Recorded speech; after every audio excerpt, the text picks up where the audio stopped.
The assault commander checked his watch. 4 minutes ahead of schedule, he smiled. Through his binoculars, he counted 28 American service members moving through the base, completely unaware. His mercenaries were already in position.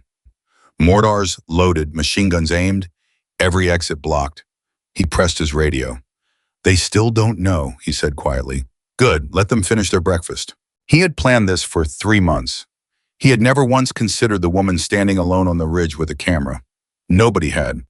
Before we go any further, if you're watching this right now, drop a comment and tell me what city you're watching from. I want to see how far this story has traveled.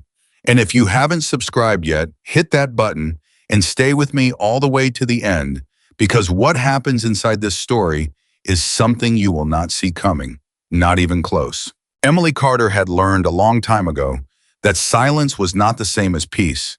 Peace felt like something you could rest in on. Something warm and still, like a room with good light and no drafts. Silence was different. Silence was a held breath. Silence was the moment before something happened that could not be undone. She had been standing on the eastern ridge for about 40 minutes. Her camera pointed toward the tree line when she first felt it. Not heard it, felt it. The way the air set against her face. The way the birds had stopped calling from the lower pines all at once, not gradually, but suddenly, as if someone had turned off a switch. The way the wind moved through the valley below but didn't quite reach where she was standing. As if something large and low and invisible was pressing down on the whole landscape and holding everything still. Emily lowered her camera slowly. She did not look at the tree line. She looked at the base. Bravo Forward Operations Base was not large. A converted series of prefabricated military structures built into the southern face of a Montana mountain valley, surrounded by chain-link fencing topped with razor wire, with 4 reinforced watchtowers anchoring the corners and a vehicle gate on the northern side that faced the only road in or out. The base housed 28 service members, including her husband, Commander Ryan Carter, who had been posted here 6 months ago to oversee a classified intelligence gathering operation near the Canadian border. Emily had driven 11 hours to surprise him. At the time, it had seemed like a romantic idea. She had packed a bag, loaded her photography equipment, because Emily was, professionally speaking, a wildlife photographer. In northern Montana in late autumn gave her more material than she could use in a year, and told nobody where she was going, because there was nobody particularly close to her who would have noticed she was gone. She and Ryan lived quiet lives, separate quiet lives, technically given the nature of his work, but quiet all the same. When she had arrived at the base gate yesterday afternoon, the young Marine on duty had checked her ID, called Ryan's office, and looked at her with the particular expression of a man who had just accidentally witnessed something private, something tender. Ryan had come out through the main entrance, still in his uniform tie, slightly loosened, reading glasses pushed up onto his forehead, and when he saw her, he had stopped walking for a full 3 seconds before smiling. "Emily," he had said, "what are you doing here?" "I missed you," she had said. "Is that allowed?" He had put his arm around her and walked her inside and introduced her to his officers, and she had smiled and shaken hands and answered questions about her photography work and accepted a cup of terrible base coffee, and everything had been exactly as ordinary and comfortable as it appeared. Except that as Ryan walked her through the operations building, Emily had been watching things she had no reason to mention and no easy way to explain. The comms room, the positioning of the duty officers, the timing of the perimeter patrols, the angle of the watchtower sightlines and the blind spots they created on the western approach. The sensor array on the northern fence that had 3 dead indicator lights that nobody seemed to have noticed or cared about. She had said nothing. Of course she had said nothing. She was a wildlife photographer. She was Ryan's wife. She was the quiet woman with the camera bag who had driven 11 hours because she missed her husband. But standing on the eastern ridge 40 minutes ago with her camera pointed at the tree line, Emily Carter had become aware of something she could not explain to anyone currently inside that base. She was being watched. Not in the way a person sometimes imagines they're being watched, that prickling at the back of the neck that turns out to be nothing. This was different. This was the recognition of a gaze the way a professional recognizes another professional, the way a sniper knows when another sniper has found their position. She had spent 12 years learning that feeling. She had spent the last 4 years trying to forget she ever knew it. She didn't move. She lifted her camera and took 3 photographs of a bare aspen tree and then slowly, casually, as if she were simply adjusting her shooting angle, turned and began walking back down toward the base. Her heart was calm. That was the thing about real training, the kind that goes so deep it stops being something you remember and starts being something you simply are. It doesn't raise your heart rate, it slows everything down. She walked at exactly the pace of a woman who was enjoying the morning air and thinking about nothing more dangerous than which lens to use next. Inside, every part of her that she had buried 4 years ago was wide awake and screaming. She reached the base gate and signed back in and found Ryan in the operations building going over supply manifests with his logistics officer, a young lieutenant named Dearborn, who had the eager look of someone who had recently discovered spreadsheets. "How are the shots?" Ryan asked her.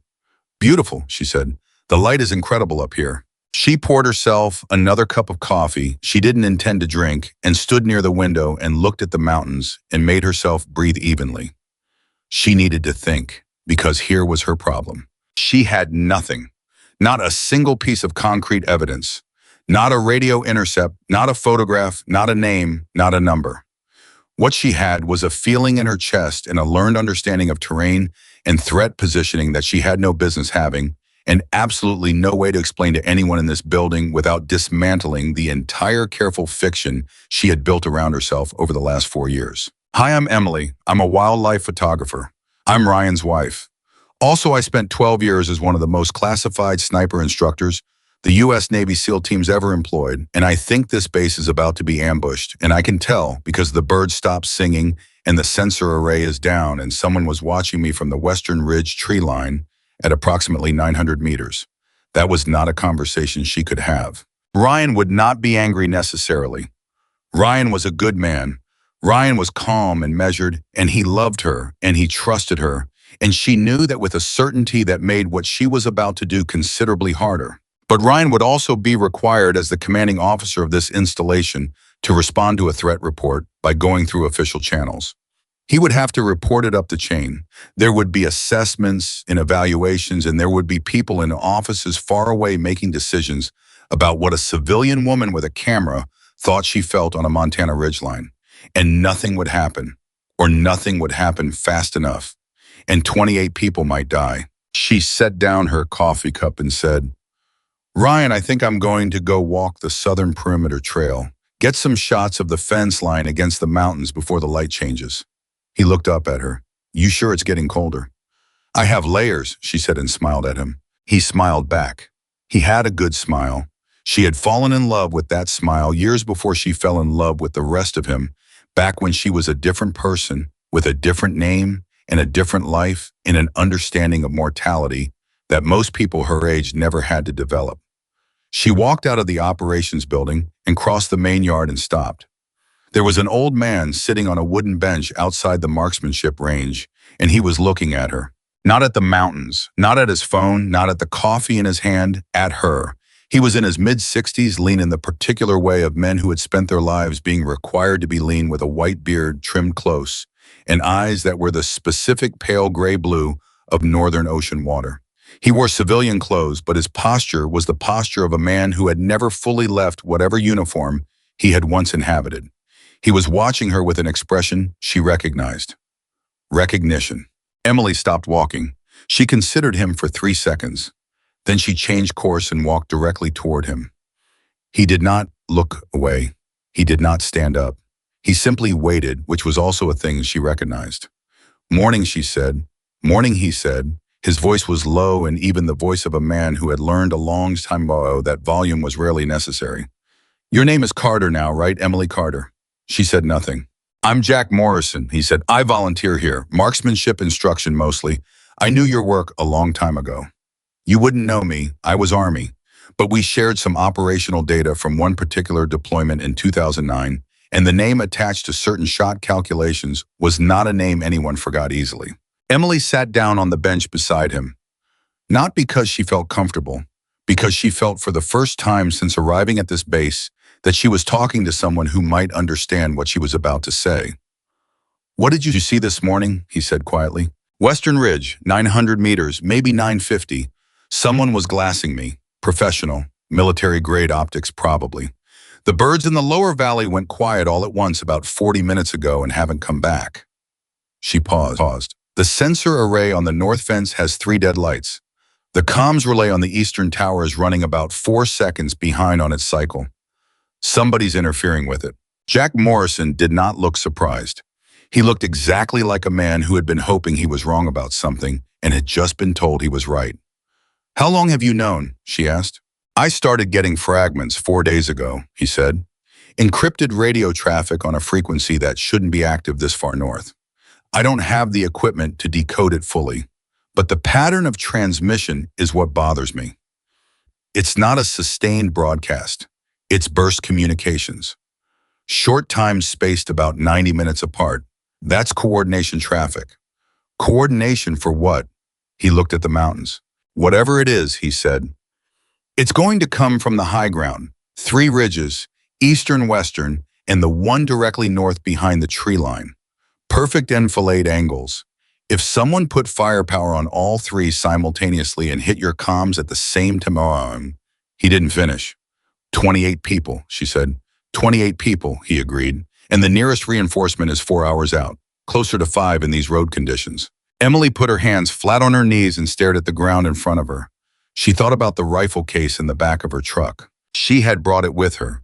She could not explain why, even to herself. She had told herself it was habit, that she always put it in the truck and then forgot it was there, that it had been so long since she'd opened it that it was barely different from luggage at this point. She had told herself this, and she had not entirely believed it. And on the long drive up through the Montana mountains, she had stopped twice at scenic overlooks. And both times she had sat in the driver's seat without getting out, looking at the mountains with her hand resting on the center console, exactly 4 inches from the key she would need to open the truck bed. She had not opened it. "If we go to Ryan with this," she said, "he's required to report it up the chain. That takes time." "Time we may not have," Jack said. "And if we're wrong, you expose yourself. Everything you've kept private for 4 years, everything you walked away from." She looked at him. "You know why I walked away?" It was not a question. She could see from his expression that he did, that he had known before she sat down. That the reason she had been a name people didn't forget was not only the shots she had made, but also the ones she hadn't made in time, and the 23 men who had died in a valley very far from Montana because of a window. She missed a calculation she got wrong 3 seconds she could never recover. "I know," he said simply, "and I'm not going to tell you it wasn't what you think it was. I'm not going to tell you it wasn't your fault. I don't know if it was or wasn't. That's not my place. What I'm going to tell you is what I can see from this bench." She waited. "There are 28 service members on this installation," Jack said. "Most of them are under 30 years old. 4 of them have children under the age of 5. 2 of them are on their first deployment. One of them is 22 years old and writes letters home to his mother every Sunday, because I've seen him at the mail drop, and I asked him about it once, and he turned red and said it was something they'd done his whole life, and he didn't see a reason to stop." He looked at her. "Whatever happened before Emily, whatever you carry around, those 28 people are here right now, and you and I are the only 2 people on this base who know what's coming." Emily sat very still. The morning air was cold against her face.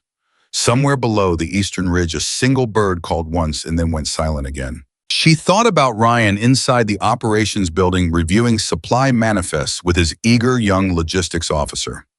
She thought about his smile. She thought about the way he had stopped walking when he saw her at the gate, that 3-second pause before the smile came. The pause that meant he was surprised in the best possible way. The pause that meant she was the last person he expected and the exact person he needed. She thought about the rifle case in the back of her truck. "I need to do this quietly," she said. "Nothing that raises an alarm. Nothing that gets Ryan looking over his shoulder before we know what we're dealing with." "Agreed," Jack said. "You know the terrain well enough." "I've been walking those ridges for 3 months," he said. "I know 2 positions, one on the eastern high point at approximately 1,100 meters overlooking the main approach from the north. One on the southern edge of the valley where the switchback trail meets the boulder field. That one gives you angles on both the western ridge and the northern tree line simultaneously." "Equipment." I was quiet for a moment. Then he said, "I have a rifle. It's old. It's mine. I don't have spotting equipment." "I have spotting equipment," she said. She paused. "I have other things too." He looked at her steadily. "You brought it." I didn't mean to, she said, and then more quietly, I don't know if I meant to or not. I've been asking myself that since I left home. Neither of them said anything for a moment. We'll need to move carefully, she said. If anyone on this base sees us setting up in the high ground with rifles, we either cause a panic or we get arrested, and either one is worse than doing nothing. I can get my equipment out before noon without drawing attention, Jack said. I run the range most mornings. People are used to seeing me with a case. I'll take the wildlife photography angle. I've got legitimate cover for being in the tree line with equipment. Nobody's going to question a woman with a camera bag on the eastern slope. And if nothing happens, Jack said. Emily stood up from the bench. She picked up her camera from where she'd set it beside her. She looked at the mountains and at the base and at the cloudless Montana sky and at the sensor array on the north fence with its 3 dead indicator lights. If nothing happens, she said, then we pack our equipment back up and nobody ever knows we were there. And I drive home to Georgia and I don't think about any of this for a very long time. Jack nodded slowly. And if something does happen, he said, not a question, then at least someone is in position to answer it, she said. She walked back toward the vehicle parking area. Her hands were steady, her breathing was even, her heart rate was exactly where it needed to be. She stopped at her truck. She stood beside it for a moment with her hand on the tailgate. The mountains were very large and very quiet around her. The cold air moved against her face. She opened the truck bed. The case was there exactly where she had put it. Black Pelican hardshell scuffed at the corners from years of use, the kind of case that said nothing about what was inside to anyone who didn't already know. The custom lock with the combination she still remembered without thinking the way you remember the combination to any lock you've used 10,000 times. She put her hand on it. She did not open it. Not yet. She lifted it out of the truck bed and set it on the ground and stood looking at it. She had carried this case through 3 continents in 11 deployments. She had carried it through sandstorms and through jungle rain and through the kind of cold that made Montana feel mild. She had set it down in dust and mud and sand and on rooftops and in demolished buildings and in the back of vehicles very much like this one. She had opened it more times than she could count. She had not opened it in 4 years. She picked it up. It was heavy and the weight was familiar in the specific way that nothing else in her current life was familiar. The specific weight imbalance of something that had been part of her body for so long that the absence of it had never quite stopped feeling like a missing limb. Emily, she turned. Ryan was standing 10 feet away, still in his uniform, reading glasses now off, looking at her with an expression she couldn't immediately read. Her heart did something complicated. Hey, she said, what are you doing? He was looking at the case. Getting my equipment, she said. I want to go back up to the eastern ridge before noon. The light is going to be perfect for another hour or 2. He looked at the case. That's a big case for a camera. Long lens, she said, the wildlife stuff. She kept her voice light casual, the voice of a woman explaining something obvious. He held her gaze for a moment. Ryan Carter was not a stupid man. He had not become the commanding officer of a classified intelligence installation in his late 30s by missing things. He had eyes that had been trained over 20 years to look at what was actually in front of them, rather than what he expected to find. But he was also a man who loved his wife and trusted her, and those 2 things are sometimes more powerful than observation. Okay, he said. He smiled. Come find me before dinner. I want to show you the mess hall at sunset. The mountains look incredible from the west windows. I'll be there, she said. He turned and walked back toward the operations building. She watched him go. She picked up the case. She had made a promise to herself 4 years ago, standing over a casualty report that had 23 names on it, that she would never again be the person who held a rifle over a battlefield.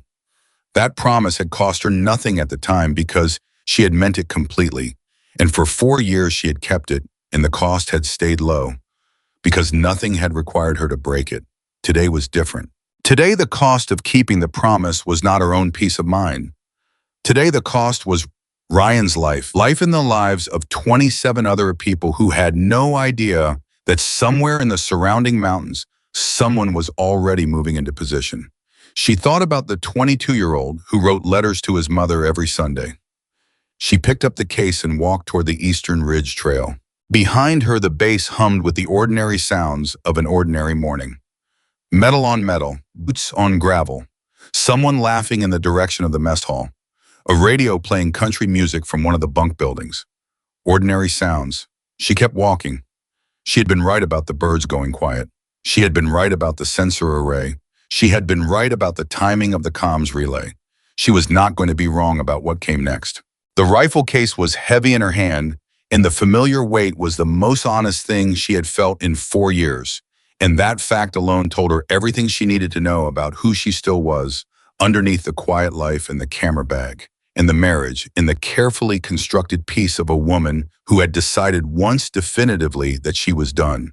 She was not done. She had never been done. She had simply been waiting in the way that something waits when it knows it will be needed again, patient and still, and ready, folded down to nothing until the moment arrived when there was no longer any choice. High above the valley in the western tree line, something moved between the trees. Emily Carter walked faster. By the time she reached the eastern high point, Jack Morrison was already there. He had arrived before her, which did not surprise her because men like Jack Morrison had been arriving first to places like this their entire lives. He was sitting on a flat rock with his back to a boulder and his own rifle case open beside him. He did not speak when she arrived. He simply looked at her. She set her case down. She looked at the valley below. From the eastern high point, the entire base was visible. The operations building, the motor pool, the bunk structures, the watchtowers. She could see the north fence sensor array from here. She could see 3 of the 4 dead indicator lights. She could also see the western ridge. There was nothing visible on the western ridge. But she knew what she was looking at when she looked at a ridge that had nothing visible on it. The absence of visible movement when movement was expected was its own kind of signal. "They're on the western ridge already," she said quietly. "Since early this morning," Jack said. "I make it at least 4, maybe 6. Northern tree line, I'm less sure. Mortars would be my guess based on the approach terrain." "What's your range from here?" "Eastern approach. I've got clean shots to 1,100 meters. Western ridge, I'm looking at 1350 from this position. It's a difficult angle." "I can work the western ridge," she said. He looked at her. "That's a long shot." "Yes," she said. He nodded once and said nothing more about it. Emily set her case on the flat rock and stood looking at it. She had been thinking on the walk-up about a specific afternoon in 2011 in a valley significantly warmer than this one, sitting behind a rifle. Exactly like the one in this case, with a spotter beside her who had 17 years of experience and a voice so calm it was almost boring. And she had been on target, her breathing controlled her hands steady, and then something had gone wrong with the intelligence, and the window had changed, and she had been 3 seconds late, and the world had changed with her. She had replayed those 3 seconds roughly 10,000 times. She unlocked the case. The rifle was exactly as she had left it. She had maintained it meticulously even in the years she hadn't shot it, because some habits are too deep to break, and because she had understood somewhere underneath all her certainty about being done that the maintenance was a form of honesty. If she truly believed she was done, she would have sold it or surrendered it or let it corrode in a case in the back of her truck. She had done none of those things. She had cleaned it and oiled it and checked the action and replaced the scope rings when they showed the first hint of wear, and kept it zeroed or as close to zeroed as a rifle that wasn't being fired could stay. She lifted it out of the case. The weight settled into her hands. She breathed. "Okay," she said quietly, to Jack, to herself, to the mountains, to the 23 people whose names she still knew by heart. "Okay," said Jack Morrison. Below them in the valley, the base continued its ordinary morning, unaware of the woman who had just settled onto a flat rock in the eastern high ground and looked through a scope at a tree line that was too still and too quiet and full of men who were very close to making the worst mistake they had ever been instructed to make. She breathed out slowly. 1,300 meters to the western ridge. She had made longer shots. She would need to make them again before this day was over. She settled in. She stilled. She became the mountain, and she waited. The first thing Emily did after she settled into position was count her ammunition. 32 rounds. She had brought them out of habit or out of something she refused to call premonition, packed neatly in the foam cutout beside the rifle. She looked at them for exactly 2 seconds, the way she used to look at them before every operation, not counting them because she'd forgotten the number, but because the act of counting was itself a discipline, a way of telling her body that whatever came next, she was prepared to see it through to the last round if she had to. Then she looked through the scope at the western ridge, and she stopped thinking about ammunition entirely. Because something had moved. It was small, a boot heel catching the light for less than half a second before disappearing back into shadow. A professional trying to stay still and not quite managing it, which told her something important. Whoever was up there was experienced enough to know they needed to stay hidden, but not experienced enough to know that the hardest part of staying hidden wasn't the first hour. It was the third.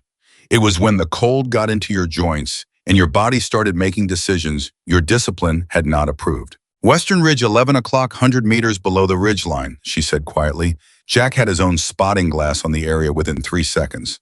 She had already decided she liked him. He moved like someone who had never needed to be told the same thing twice.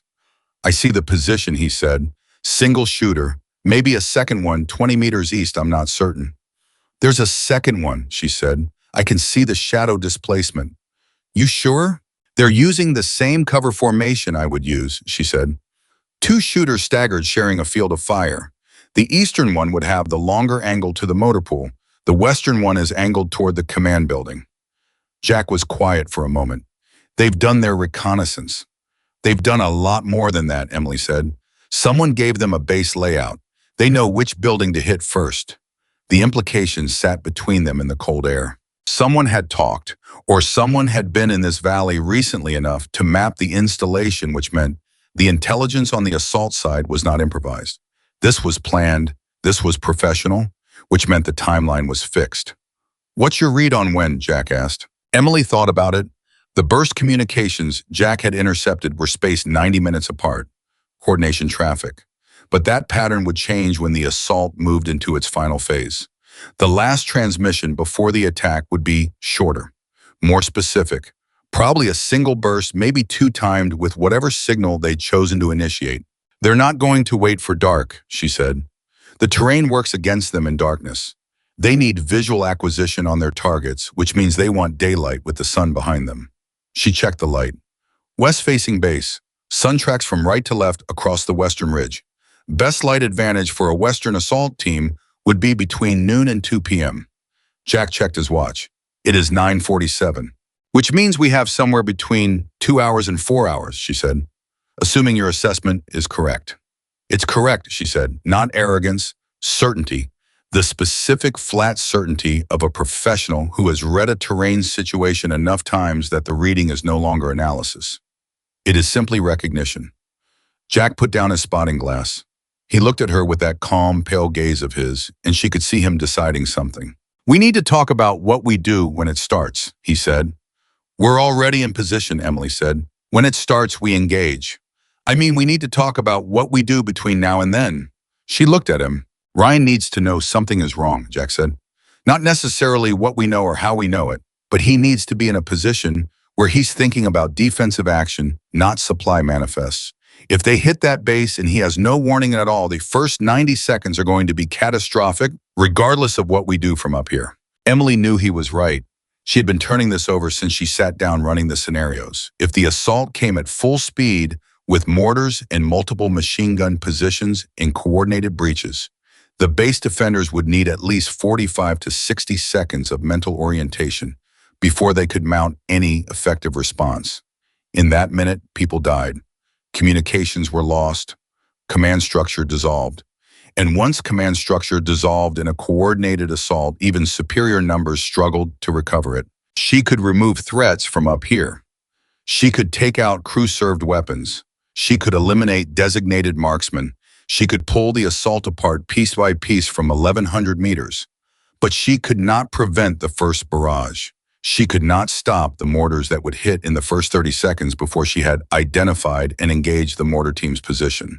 And if the first barrage caught Ryan in the open, she stopped that thought before it went anywhere useful. What do you want to tell him? She said. Not the truth, Jack said. Not yet, but enough. Maybe I go down. Talk to him man to man. Tell him I've been running some informal radio monitoring, and I've picked up traffic that makes me uncomfortable. Ask him to quietly move some of his people into the reinforced structures position, a couple of gun teams at the watchtowers, and make sure someone is manually monitoring communications rather than relying on the automated relay. He'll want to know why. I'll tell him I don't know exactly, Jack said. I'll tell him it might be nothing. I'll tell him I've been in enough situations where it turned out to be something that I'd rather be wrong and annoying than right and silent. Emily thought about Ryan's face when he saw her at the gate yesterday. That 3-second pause, that smile. She thought about the way he had introduced her to his officers, the particular pride in his voice that he probably didn't know was visible, the way he had kept his hand at her elbow as he walked her through the operations building, not possessively, just there, just present. He might not listen, she said. He might not, Jack agreed. But he's also been doing this long enough to know that old men with gray beards who say they have a bad feeling about something are not always wrong. How do we handle my cover, she said. If you go talk to him and he starts thinking about defensive posture, he's going to want to account for everyone on the base, including his wife on the eastern ridge with a camera. I'll tell him you decided to stay up top and keep shooting until noon. That'll buy us enough time. If the attack comes before noon, you're in position. If noon comes and nothing's happened, you come down and we reassess. It was not a perfect plan. Emily had learned a long time ago that perfect plans did not exist, that the difference between survival and catastrophe was rarely the quality of the plan and almost always the quality of the adjustment. What you did when the plan stopped working was the only thing that ever really mattered. Okay, she said, go. Be careful how you phrase it. Don't use the word ambush. Don't use the word attack. Use words like anomaly and precaution and protocol. Men with command authority respond better to language that sounds like it lives inside their existing framework. The faintest shadow of a smile crossed Jack's weathered face. You've briefed a lot of people who didn't want to be briefed. I've briefed a lot of people who were alive afterward, she said. Go. He went. She watched him pick his way the ridge trail with the economical sure-footedness of a man who had spent decades moving through difficult terrain and had long since stopped wasting energy on anything except forward motion. Within 2 minutes, he was out of sight below the slope. She turned back to the western ridge. She breathed. She stilled. The cold was serious now, the kind that crept through even good gear and found the places where you'd stopped paying attention to it. She was aware of it the way she was aware of a lot of things cataloged and filed and noted and set aside. She scanned the western ridgeline methodically, sector by sector, the way she had been taught, the way she had taught others. Not looking for movement, looking for the absence of what should be moving, looking for shapes that were too regular, too symmetrical, too carefully arranged to be accidental. She found 3 positions. 3. Not 2. 3 separate firing positions on the western ridge, each one placed with enough spacing that a single response could not cover all of them simultaneously. The southernmost was almost directly above the base's main vehicle gate. The middle position was angled toward the command building. The northern position. She adjusted her scope. The northern position was angled toward the watchtower on the northwest corner, the one with the best visibility of the road leading out. They were going to take out the watchtower first, before the main assault, probably a single shot from a suppressed rifle quiet enough that it wouldn't immediately register as an attack. Just a soldier going down at his post, and by the time anyone figured out what had happened, the mortars would already be in the air. Her jaw tightened. She moved her scope to the northern tree line and spent 4 methodical minutes mapping what was there. The terrain was more challenging from this angle, and she was working at the edge of her visual resolution, but by the time she was done, she had identified 2 mortar positions and at least 1 heavy machine gun placement hidden in the deep shadow of the tree line, approximately 300 meters north of the base fence. The math was brutal. If the machine gun in the northern tree line opened up simultaneously with the rifle fire from the western ridge and the mortar positions dropped their first rounds on the motor pool, in the command building, the base defenders would have no clean direction to return fire. They'd be taking fire from the north and the west simultaneously with the mortars dropping into the center. Any response they mounted in one direction would be fully exposed to fire from the other. Without fire from the high ground, the assault would be almost perfectly designed. With fire from the high ground, it was a different equation, but only if she and Jack could hit fast enough and accurately enough in the opening seconds to change that equation before it ran to its conclusion. She thought about the mortar positions, the machine gun, the 3 rifle positions on the western ridge. The spotters who would be somewhere she hadn't found yet. She started making decisions. Jack came back 37 minutes later. He came back faster than she expected, which was either a good sign or a very bad one, and she knew which one it was before he got within speaking distance because she could read his posture at 200 meters. He listened, she said when he settled back into position. More than I expected, Jack said. He's a sharp man, your husband. I gave him the anomaly language, the precaution framing. I told him I'd been monitoring some unusual radio traffic and that I wanted to run some informal checks on the base's defensive posture.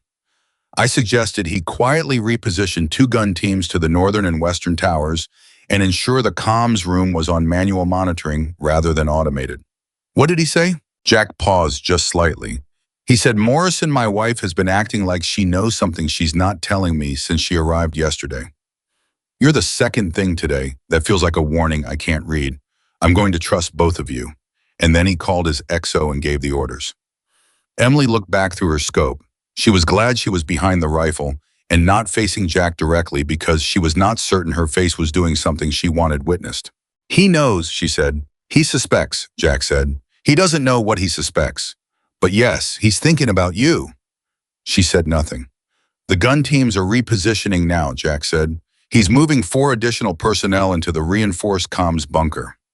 The XO is doing it quietly, making it look like a routine maintenance check on the tower positions. Nobody's alarmed. Good, Emily said. What about evacuation protocols? He's pulling the non-essential personnel toward the hardened structures, but not making it in order, making it look like a reorganization. Routine. How much time did that cost us? The conversation was 11 minutes, Jack said. It is now 10:41. Emily ran the calculation. If her timeline assessment was right, they had somewhere between 1 hour and 19 minutes and 3 hours and 19 minutes. The defensive repositioning Ryan was executing would help, but only marginally if the assault hit at full speed. It would give his people better cover and better fields of fire. It would not stop the initial barrage. She heard something. Faint, high, the specific resonance of a radio transmission cut short a single burst of encrypted traffic lasting less than 2 seconds. Her body went rigid. Did you hear that? She said. Jack was already reaching for the portable receiver he had brought with him, a compact field radio, with the frequency already set. He held it up. He listened. His face changed. That was a confirmation burst, he said. His voice was very flat. Someone just confirmed position to someone else.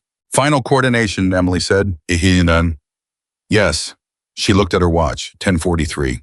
They moved the timeline, she said. They're not waiting until afternoon. No, Jack said. The two of them looked at each other for exactly 1 second. Then Emily was behind the rifle. I need you spotting, she said. Northern tree line, I want eyes on the mortar positions. Call them to me in order of threat priority. Machine gun first. Machine gun is at 315 meters, bearing 278 from your current position, approximately 4 meters inside the tree line.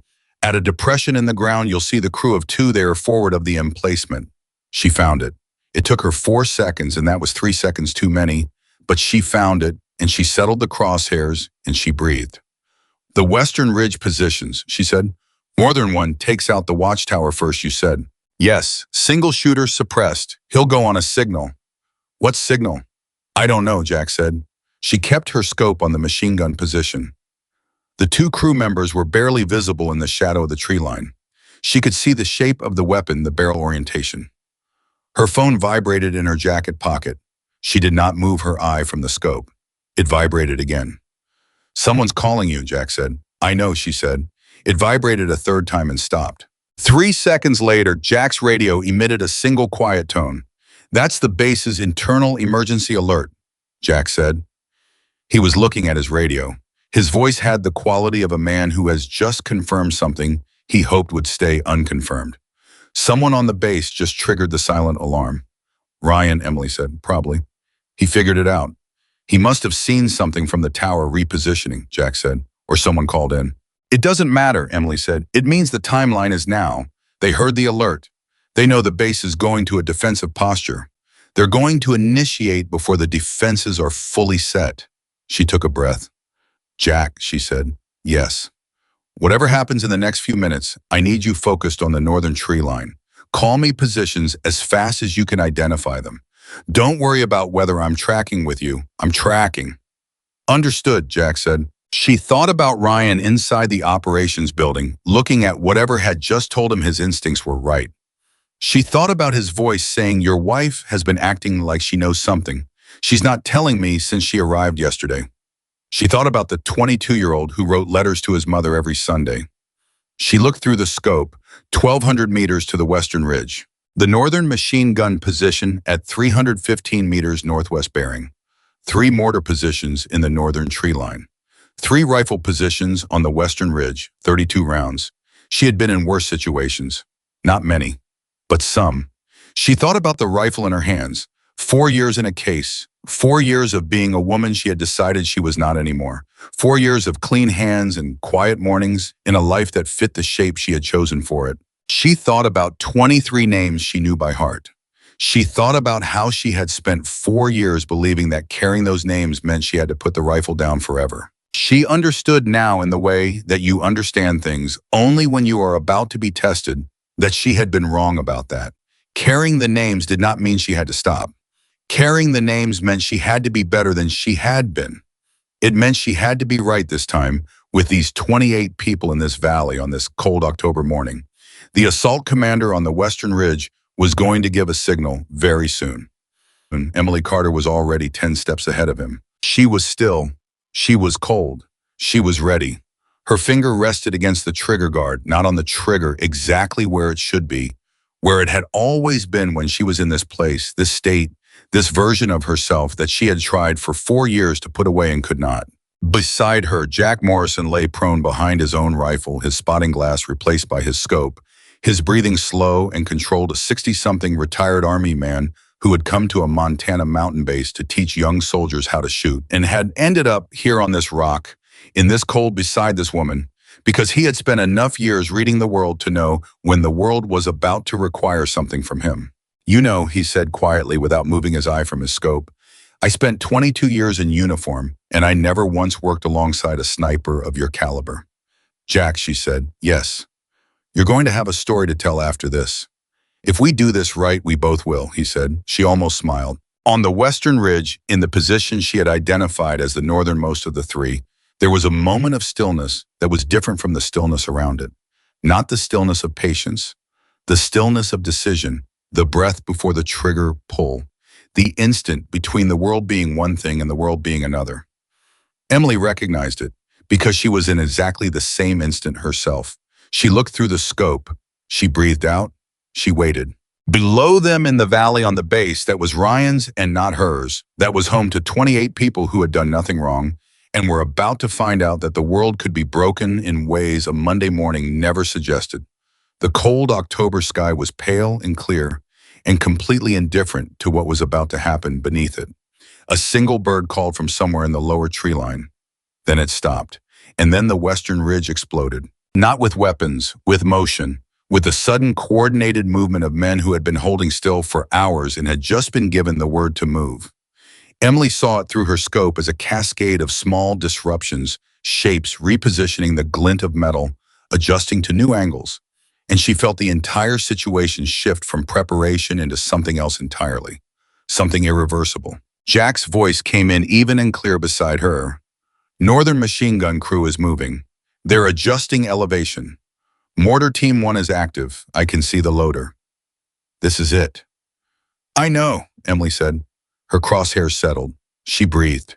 She had made this shot before. Not this exact shot, not this exact distance, not this mountain, not these men. But she had made this shot. She had made it enough times that her body knew what to do without being told. Her finger moved from the guard to the trigger. Below in the valley, Ryan Carter was making decisions he didn't have enough information to make correctly, and she was about to give him the only information that mattered. She was here. She was ready. She was not going to be 3 seconds late, not this time. Her eyes settled against the scope. The crosshairs stopped moving. Her world narrowed to the distance between her and the machine gun position in the northern tree line, to the 2 men behind the weapon who did not know she existed, to the trigger under her finger and the round in the chamber, and the 4 years of promises she was about to break in the service of something larger than any promise she had ever made. The mortar team loaded their first round. Emily Carter pulled the trigger. The shot hit, Emily worked the bolt before the sound of it finished crossing the valley. One clean movement practiced so many thousands of times that her hands did it without consultation from any conscious part of her mind. The spent case ejected, a fresh round chambered. She was already moving her scope. Machine gun down, Jack said. His voice was perfectly controlled. Crew of 2 both down. Mortar team 1 bearing 281 290 meters. I've got the loader in the open. She found him, pressed the trigger, worked the bolt. Mortar team 1 is down, Jack said. Western Ridge, northern position. He's acquired the watchtower. He's going to fire within seconds. 1,200 meters to the western ridge. She had the angle. She did not have a clean shot at the northern position because of the rock formation he was using as cover, which meant she had to take what she could get. She fired at the rock formation. Not at the man, at the rock, at the specific point where the edge of the rock met the slope behind him, where the fragmentation from the impact would cross his position and make staying there a different calculation than it had been 3 seconds ago. She heard even from this distance, even through the ambient noise of a mountain morning, the moment the western ridge changed. Not because she heard the impact, because she heard what stopped. The preparatory silence of a sniper acquiring a target has a specific quality, and when that quality breaks, when the sniper moves instead of fires, it sounds like nothing at all. But the nothing that comes after a disruption is different from the nothing that comes before an aimed shot. And Emily had been listening to that difference for 12 years. Northern position is displaced, Jack said. He moved. He's going left. He's looking for new cover. Call him, she said. 30 meters left of original position behind the secondary rock cluster. I don't have a clean visual yet. The first mortar hit the base. They both heard it. A single percussive impact, heavy and flat, somewhere in the direction of the motor pool, and then a second one, almost immediately after, and then the machine guns opened up from the western ridge, the 2 positions Emily hadn't neutralized yet, and the morning tore open. Mortar Team 2 is active, Jack said. 279, 340 meters, they're behind the boulder line. She swung her scope, found them, fired. Engaging, Jack said, his voice clipped and precise. Western Ridge central position, I have him. She heard Jack's rifle beside her. A pause. Another shot. Central position down, Jack said. Below them the base was in chaos. She could hear it without looking at it, the specific auditory signature of an installation under coordinated attack, which was not at all the Hollywood version of explosions and screaming, but instead a nightmarish overlap of radio traffic and running boots and short controlled bursts of defensive fire from the watchtowers mixing with the sustained incoming from the western ridge and the intermittent concussions of mortar rounds walking across the base interior. She could hear Ryan's voice on the tactical radio she had taken from the truck. She had tuned to the base frequency when she left that morning, telling herself she was keeping a communications link for safety reasons, telling herself a lot of things she hadn't fully believed. Ryan's voice was controlled, clipped, the voice of a commander who was afraid and was not allowing himself to be. All stations, this is actual. We are under attack. I say again, we are under attack. Defensive positions. Alpha through Delta, execute now. Comms get me QRF on any frequency you can reach. Medical standby for casualties. All non-essential personnel into the hardened structure immediately. She kept working. The southern machine gun position on the western ridge had found an angle on the base's main entrance area. She could see the tracers walking across the base yard, and she could see without processing it fully, because processing it was not something she could afford right now, people moving in response. Some of them moving with purpose toward cover, and some of them moving the way people move when the world has just become incomprehensible. She locked on the southern machine gun position. The gunner was partially concealed behind a folded section of the ridge, but the weapon itself was exposed because you cannot hide a crew-served weapon when it is firing without also preventing it from firing, and the barrel was giving her everything she needed. She aimed at the point where the gunner's hands would have to be. She fired. The machine gun stopped. Southern position down, Jack said immediately. Northern position on the western ridge, I've reacquired him. He's gone prone behind the secondary cluster I'm tracking. I'm moving to the mortar teams, Emily said. There's a third one, northern tree line east of the second position. I don't have a visual on a third. It's there, she said. They haven't fired yet, they're holding. They're going to drop rounds on the command building. when the base defenses concentrate on the western ridge. She moved her scope to the area she had flagged during her initial reconnaissance that morning. The position she had identified because it was exactly where she would have put a third mortar team if she were designing this assault. It was there. She could see the tube elevation. The team of three. They were watching the base, waiting exactly as she had predicted. She had two choices. She could fire on the team directly, which would take 3 shots in rapid succession, and there was a non-zero chance the third man would respond and drop his round before she could reach him. Or she could fire on the tube itself, which was a considerably harder shot, but would disable the weapon regardless of what the crew did afterward. She fired on the tube. The shot struck within 6 inches of the tube base, which was close enough. She saw the crew scatter from the impact. "Third mortar team is displaced," she said. "They're not going to use that position again." "Confirmed," Jack said. Emily Northwest looked northwest. "Something's moving along the base fence line." She swung her scope hard northwest. What she saw hit her like cold water. A group of 8 to 10 men were moving along the exterior of the base's northwest fence line in a tactical stack, using the ongoing firefight as cover, moving fast and low, and with the practiced efficiency of people who had done this before. They were not the ridge shooters. They were not the mortar teams. They were assault personnel, and they were heading for the section of fence nearest the command building. Her stomach turned to stone. This was the part she had not mapped, the part that had not been visible from any position she had evaluated during her morning reconnaissance. They had been held in reserve, hidden in dead ground below the northern tree line, and they were moving now because the base's attention was fully occupied by the ridge fire and the mortars, and nobody inside that fence was watching the northwest corner. And the command building was 40 meters from the northwest fence. Ryan was in the command building. "Jack," she said, and her voice was different now. Not tighter exactly, but different, the way a voice sounds when something personal crosses into the professional lane, and there is no clean way to separate them. "I see them," Jack said. He already had his scope on the group. "I count 9. They're carrying breaching charges. They're going through that fence." 9 men with breaching charges and 40 meters to the command building, and Ryan directing his defense from inside it with no idea they were coming. She had 17 rounds left. She looked at the 9 men through her scope, and she did the math, and the math was simple and brutal and non-negotiable. She fired. 1, 2, 3. She worked the bolt between each shot with the mechanical rhythm of someone who has gone past thought into pure trained response, calling her own impacts by feel and correction by instinct. And she was good at this. She was very good at this, but 9 men in a tactical stack at 1,200 meters with no spotter calling corrections, because Jack was managing the ridge fire behind her, was not a situation she would have chosen. The first 3 shots disrupted the stack. 3 men down. The remaining 6 broke formation, split into 2 groups. One group going left toward the fence corner, and one group continuing on the original line. "Left group, I'm on them," Jack said, and she heard him fire. She tracked the right group, 4 men still moving toward the fence, still carrying at least 1 breaching charge between them, 30 seconds from the structure. She fired, worked the bolt, fired again. 2 men stopped. 2 kept moving. On the base tactical radio, Ryan's voice. "Actual, I have a report of movement northwest fence line. All available personnel, northwest sector now."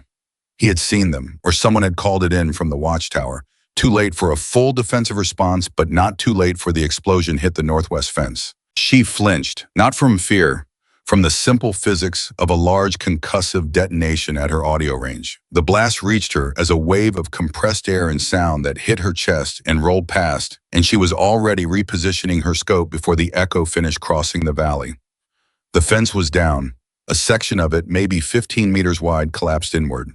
The 2 surviving assault team members were moving through the gap. She found one of them at a dead run across open ground toward the command building, and she led him by the margin her training said to use, and pressed the trigger, and he went down.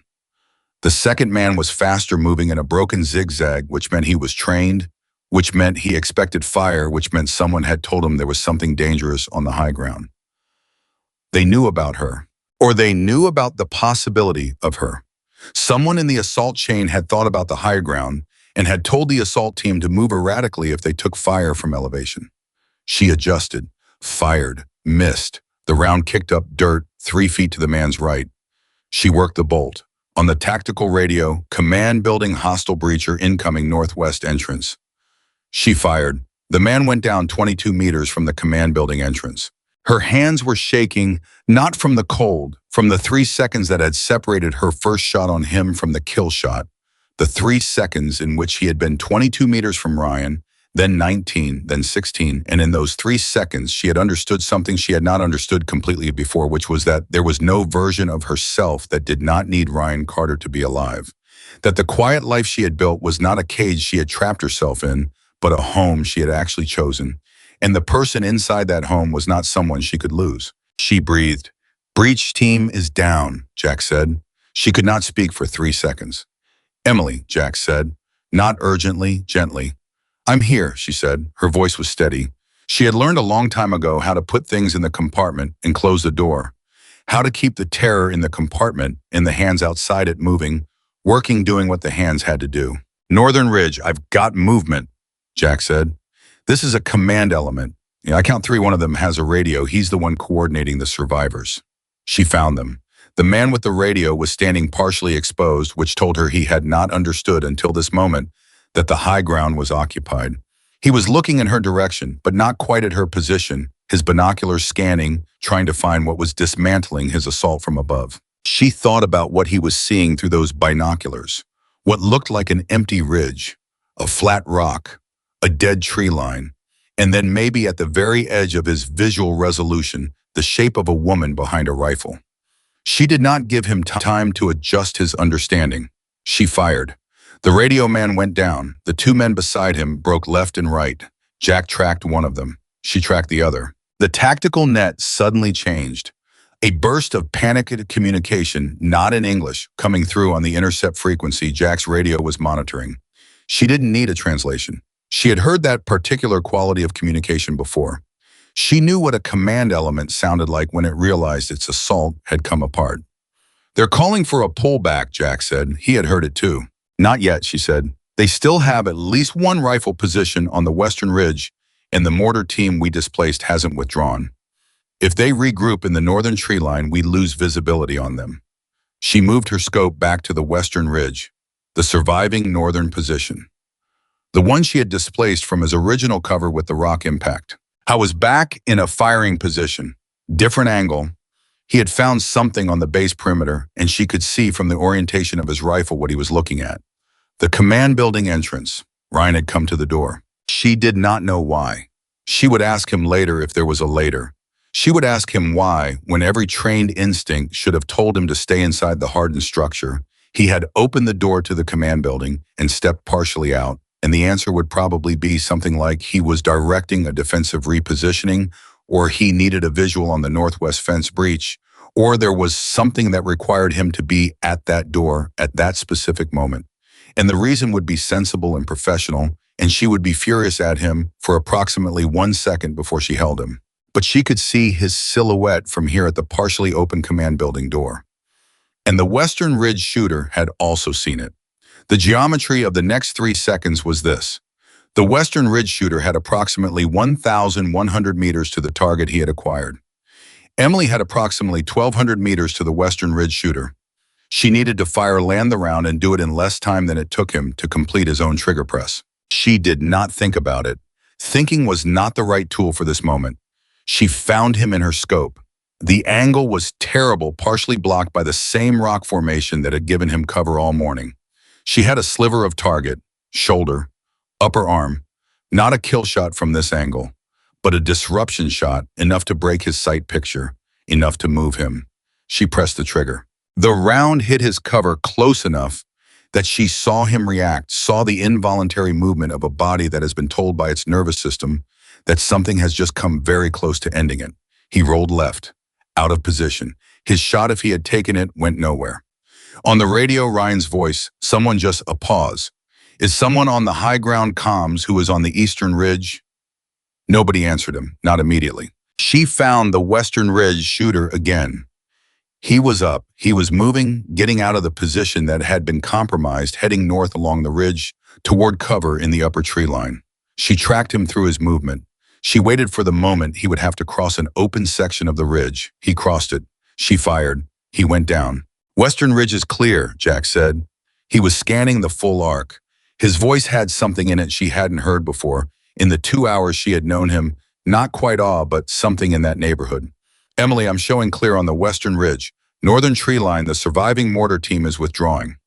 I've lost the remaining assault personnel in the northeastern dead ground, but they're not advancing. She looked at the northwest fence breach. No movement coming through it. She looked at the northern tree line. Nothing advancing. She looked at the western ridge. Still. What's the time, she said. Jack checked. 12:07. 27 minutes. She had been firing for 27 minutes and it felt like 4 and also like 4 years, and she could not immediately decide which was more accurate. The tactical radio was busy. Ryan's voice, other voices, the complicated overlapping traffic of an installation, trying to assess its own damage while still unsure if the threat had passed. Reports of casualties, requests for medical, a logistics sergeant calling for a head count in the hardened structure. The XO reporting that the northwest fence breach was secured from the inside and they had 2 men covering the gap. And then Ryan's voice, distinct from all the others, cutting through the radio traffic with the particular authority of a man who has decided he needs to know something and is going to know it. This is actual. I need someone to tell me who is firing from the eastern ridge. Someone has been firing from the eastern ridge this entire engagement. Someone with a rifle up there has been taking apart this assault piece by piece for the last half hour, and I need to know who it is. Silence on the net. Then a young voice. The watchtower operator on the southeast tower who had the best angle to the eastern high point from his position. Sir, the voice said, it's sir, I think it's Commander, sir, I think it's your wife. The radio was quiet for a moment. The quality of that silence was something Emily would remember for the rest of her life. She was not able to see Ryan's face. She could not see what he looked like when those words reached him. She could only hear what came after the 1 second of complete radio silence from the commanding officer of Bravo Forward Operations Base Commander Ryan Carter, a man who had known her for 9 years and been married to her for 4, and had by his own admission been aware for 2 days that she was keeping. Say that again, Ryan said, very quietly. Sir, the watchtower operator said, we believe it's Mrs. Carter, the civilian, sir, your wife. Another silence. Shorter this time. Morrison, Ryan said. Jack Morrison, are you up there with her? A pause while someone relayed to find Morrison's position. Jack looked at Emily. He picked up the secondary radio. He pressed transmit. Yes, Commander, Jack said. I'm here. Is she okay, Ryan said. Not is the threat neutralized. Not what is your status. Is she okay? Jack looked at Emily. Emily looked at the scope. She was scanning, still working, still counting positions and checking angles and watching the northern tree line for any sign of reorganization. But something in her chest had cracked open approximately 1 centimeter, which was about as much as she could afford right now, and she knew it was because of those 3 words. Is she okay? Not who is she, not what has she done, not what is she okay? She's okay, Jack said. She is Commander. She is the reason your base is still standing. Ryan said nothing for a moment, then, tell her I want to see her, as soon as it is safe. Tell her I want to see her. She heard you, Jack said. Emily had heard him. She was still behind the rifle. She was still scanning. She was still doing what had to be done because what had to be done was not yet completely done. And the moment you stopped before it was completely done was the moment the thing you had worked to protect came apart in the last 30 seconds. But she had heard him. Below the ridge, the base was damaged. The motor pool had taken 2 mortar impacts. There was a section of northwest fence collapsed inward. There were casualties she did not know, how many she was not allowing herself to think about, how many that was the compartment she was keeping the hardest closed right now. There was a breach in the perimeter. There were enemy personnel in the northeastern dead ground who had not been confirmed as withdrawn. She was still working. Jack, she said, the northeastern dead ground, what's your read? Jack scanned for 30 seconds. I count 3 individuals at the tree line edge. They're not advancing, but they're not withdrawing either. They might be casualties or they might be waiting. They're waiting to see if the assault is going to be called back or renewed, she said. What's the frequency on the coordinating radio, the one we've been monitoring? Jack gave her the reading. Anything in the last 10 minutes. 1 burst. I couldn't decode the content, but the transmission was short, less than 4 seconds. It was a status request, she said. Someone in the command chain is asking what's happening, and the field element is not giving them a clean answer because the field element doesn't have a clean answer. She thought about it. The assault had been built to be decisive, overwhelming fire from three directions: mortar support to collapse the defensive structure, a breaching team to reach the command center before the base could respond. It had been designed to be over in under 10 minutes. It had been running for 31 minutes now, and it had not achieved any of its primary objectives. The command building was intact. The command structure was intact. Ryan was alive and directing a defense. The mortar positions were down or displaced. The machine guns were silent. The western ridge was clear. The breaching team was gone. An assault designed to take 10 minutes that was still unsettled at 30 minutes was an assault that had failed. The commanders ordering it would know that now. They would be calculating their exposure, their retreat, their story about what happened here. The three figures at the tree line edge were the last remnants of something that had already collapsed. They just didn't know it yet. Emily kept her scope on the northeastern dead ground. Her radio crackled, not the base tactical frequency, the intercept frequency, a long burst this time. 12 seconds. Whatever it said it with finality. The three figures at the tree line turned and moved back into the trees. They were pulling out. "Confirm withdrawal," she said. Jack watched for 60 seconds without speaking. "Confirmed. I'm tracking 3 individuals moving northeast into the deep tree line.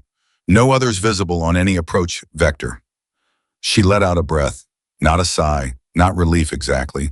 The thing that came out of her was the specific exhalation of someone who has been holding their body at absolute tension for 32 minutes and is now very slowly allowing that tension to do what tension does when the reason for it is gone. Her hands were steady.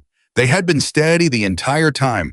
Whatever else she was feeling, her hands were steady, and that was the thing about this work, the thing she had never been able to fully explain to anyone who hadn't done it, that the steadiness was not a product of courage. It was a product of training, and the courage was the decision to be there in the first place. And everything after that was just the hands doing what they had learned to do. "It's over," Jack said. "The assault is over," she said. "The fight is over. The rest of it is not over." He understood what she meant. The rest of it. The radio operator going up to Ryan with the full picture.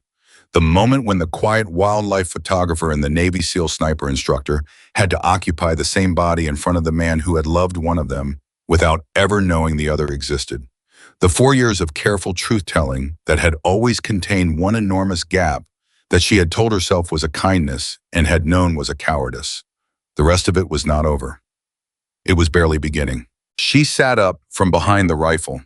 Her back ached with the specific depth of discomfort that came from 32 minutes of absolute stillness on a hard surface in cold air. She rolled her shoulders. She looked at the mountains. Jack Morrison was sitting back from his own rifle, looking at her with that expression that wasn't quite awe, and now she could identify it more precisely. It was the expression of someone who has just witnessed something that changes their reference point for what human beings are capable of. She looked at him. "How many rounds did you fire?" He thought about it. 14. "You hit with how many?" 11 confirmed, possibly 12. "That's good shooting," she said. "That," he said, "is the most diplomatic thing anyone has ever said to me." She almost laughed. The almost of it surprised her. She looked at the base below them, at the northwest fence breach where 2 of Ryan's people were positioned covering the gap. At the command building, which was intact, which was standing, which had a man inside it who had just found out something about his wife that would require more than one conversation to fully process. She picked up the tactical radio. She held it for a moment. She pressed transmit. "Actual," she said. "This is Emily. The high ground is clear. All approach vectors are clear. Enemy assault is withdrawn. You are secure." A pause. Ryan's voice very quiet. "Emily." "I'm here," she said. "Are you hurt?" "No," she said. "Are you?" Another pause. "No." "Good," she said. "Emily," he said again. "I know," she said. "I'll come down." She released the transmit button. She looked at the mountains for a moment. Then she started breaking down the rifle. Her hands moved through the familiar sequence, the same sequence they had moved through after every other time she had done this in Kindine and in jungle, and in cold and now in Montana, the deliberate, methodical process of returning a weapon from its operational state to its packed state, which was also a way of returning herself from one state to another. She folded each piece into the case's foam cutout. She closed the lid.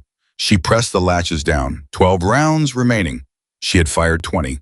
20 rounds to hold a base that an assault force of what she estimated was 30 to 35 men had designed to fall in under 10 minutes. She picked up the case. "I'll follow you down," Jack said. "Take your time," she said. "I think I need to walk down alone." He nodded. He understood that too. She started down the ridge trail. The cold air was moving against her face and her back ached and her shoulders were tight, and somewhere in the northeastern dead ground, the surviving elements of a failed assault were making their way back through the trees to wherever they had come from, back to the people who had sent them back to the accounting that would have to be made for what had not been accomplished here today. And below her in the valley, in the base that was still standing, Ryan Carter was waiting. She walked. The rifle case was heavy in her hand. The weight was familiar. The weight was honest. It had always been honest. That was the part she had gotten wrong 4 years ago when she set it down. She had believed the weight was the problem. She had believed that putting down the rifle would put down what the rifle represented, what it asked of her, who it required her to be. She understood now that the weight didn't change based on whether she was carrying it or not. The weight was hers. It had always been hers. The only question was whether she carried it openly or pretended it didn't exist. She had spent 4 years pretending. Today she had carried it, and 28 people were alive because of it. She reached the base of the ridge trail. The vehicle gate was ahead of her. One of Ryan's young Marines was at the gate, and when he saw her coming, he went very still. The way young people go still when they are looking at something they don't have a category for yet. She stopped in front of him. He looked at her, at the case in her hand, at her face. "Ma'am," he said. The word came out uncertain, not disrespectful, just uncertain because he had checked her in yesterday as Mrs. Carter, the commander's wife, the wildlife photographer, and he was working very hard right now to reconcile that with what his eyes were presenting him. "It's okay," she said. "Open the gate." He opened the gate. She walked through. She walked through the gate, and the base hit her all at once. Not the damage, not the smoke still rising from the motor pool where the first mortar had landed, not the collapsed section of northwest fence with Ryan's people standing guard over the gap, not the medical team moving across the yard with the specific urgent efficiency of people who were doing the hardest part of their job. She had seen all of that from the ridge. She had cataloged it from 1,100 meters with the detachment that distance and necessity required. What hit her now was the sound. The base at 12:37 in the afternoon sounded like nothing she had ever heard in her civilian life, and exactly like everything she remembered from the other life. It was the sound of an installation coming down from a fight. The compressed, almost liquid quality of voices that were still running on adrenaline, trying to perform the ordinary tasks of assessment and accountability. The specific silence that fell between radio calls. The way boots on gravel sounded heavier than usual, as if the ground itself had changed density. She had forgotten that sound, or she had told herself she had forgotten it. She was 2 steps inside the gate when the first soldier saw her. He was young, maybe 24. He had a rifle slung across his chest and a cut above his left eyebrow that someone had taped but not cleaned properly, and he was coming from the direction of the motor pool when he stopped walking and looked at her. Just looked. The way you look at something your brain is refusing to file correctly. She kept walking. By the time she reached the middle of the main yard, there were 6 of them standing near the operations building, coming out of defensive positions, coming from the perimeter, drawn by some animal collective awareness that something significant was approaching. They were looking at her the way the Marine at the gate had looked at her, with that particular expression of young people confronting information that doesn't fit inside the framework they've been given. She did not stop. She did not slow down.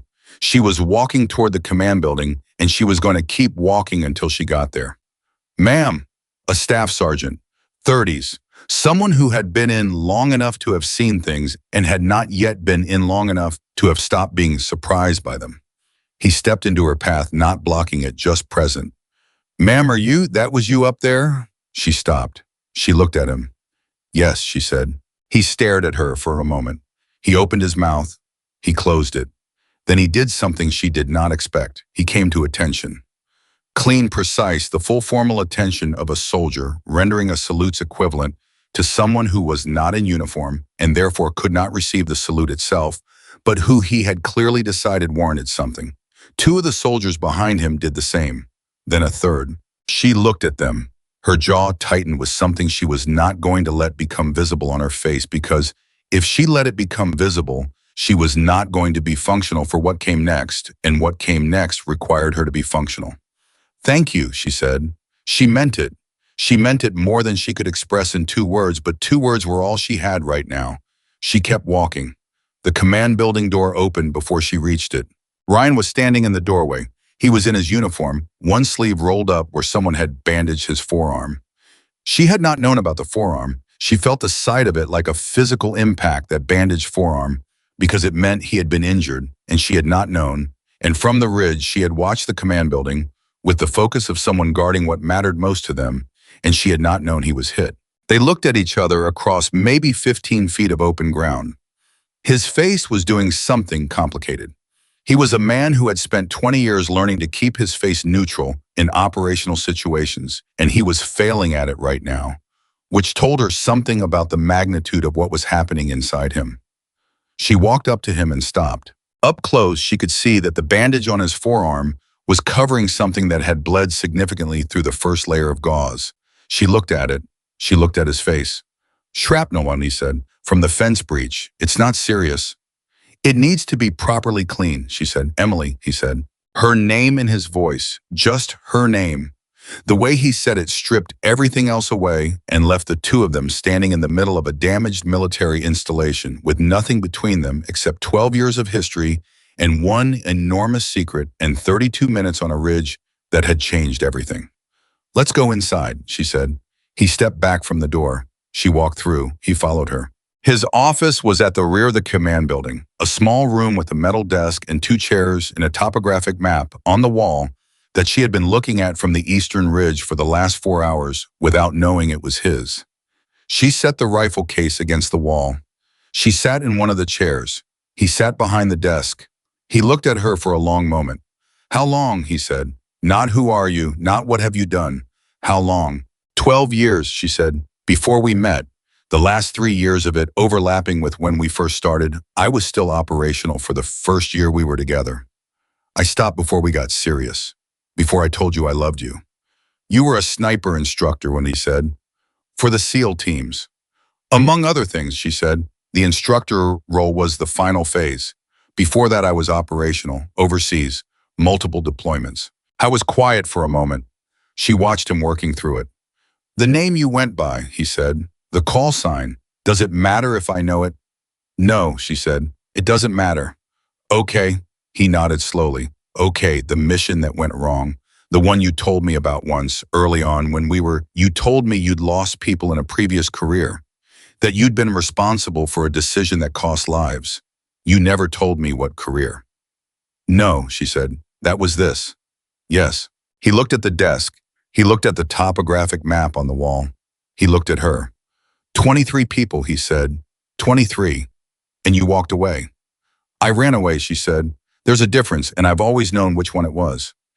He was quiet for long enough that she could hear the bass outside the walls, the ongoing noise of a post-incident assessment, people calling to each other, the medical team, someone running. "I need to ask you something," he said, "and I need you to answer it honestly."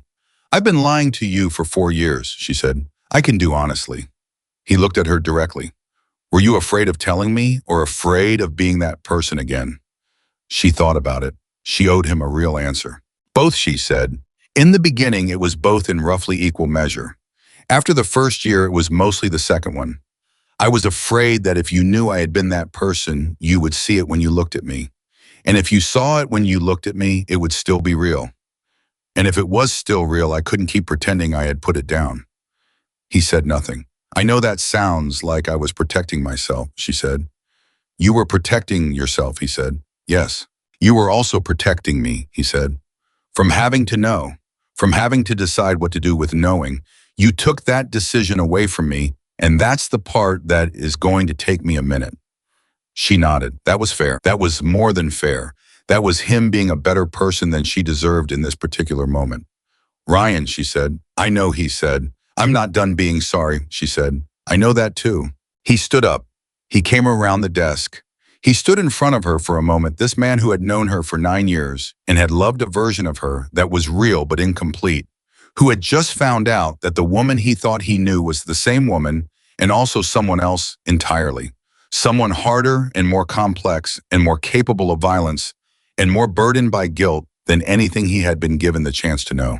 He put his hands on her face, both hands, the way you hold something you almost lost. She felt her eyes go hot. She did not cry. She had not cried in professional situations since the debrief after the mission that killed 23 people when she had gone into the bathroom of a forward operating base in a country she was not allowed to name and had sat on the floor for 20 minutes and cried with the specific intensity of someone releasing a pressure that had been building for the entire deployment. After that, she had made a private decision about tears in uniform, which was that they did not happen, and she had kept that decision even after she was no longer in uniform. She kept it now. But her eyes went hot, and Ryan saw it, and he pulled her against him, his bandaged forearm and all. And she let him, and they stood like that in his small office while the base outside went on being damaged and alive. I need to know one thing, he said against the top of her head. Ask. The rifle case. You told me once years ago that you owned specialist equipment from an old job that you kept but never used anymore. I thought you meant camera equipment. She made a small sound that wasn't quite a laugh. I thought you meant the photography, he said. I let myself think that. I know, she said. You brought it with you, he said, to surprise me. You drove 11 hours to surprise me and you brought the rifle case. Yes, she said. Why? She thought about how to answer that. She had been thinking about how to answer that since she lifted the case out of the truck bed that morning. I think, she said carefully, that some part of me knew. Not that this specifically was going to happen, but that something was unfinished. That I had put something down without resolving it, and that carrying it around in the back of the truck while pretending it wasn't there was not the same as being done with it. He was quiet for a moment.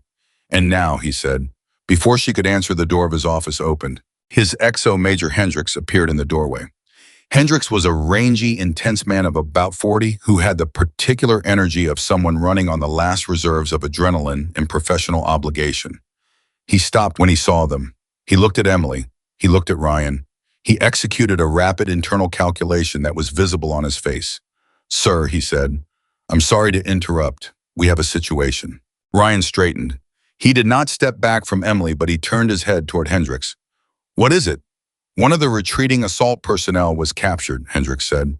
Local law enforcement picked him up on the North Road about 2 miles from the base. He was wounded. He's in custody and he's talking. Hendricks paused. He's talking a lot, sir, and what he's saying is we need you in the comms room. Ryan looked at Emily. Something moved across his face. I have to go, he said. Go, Sham, she said. He went. She followed because she was not going to sit in his office while whatever was happening in the comms room happened without her. And because she understood now that pretending she wasn't who she was served no one, least of all the people in this building. The comms room was full of people who went quiet when she walked in behind Ryan.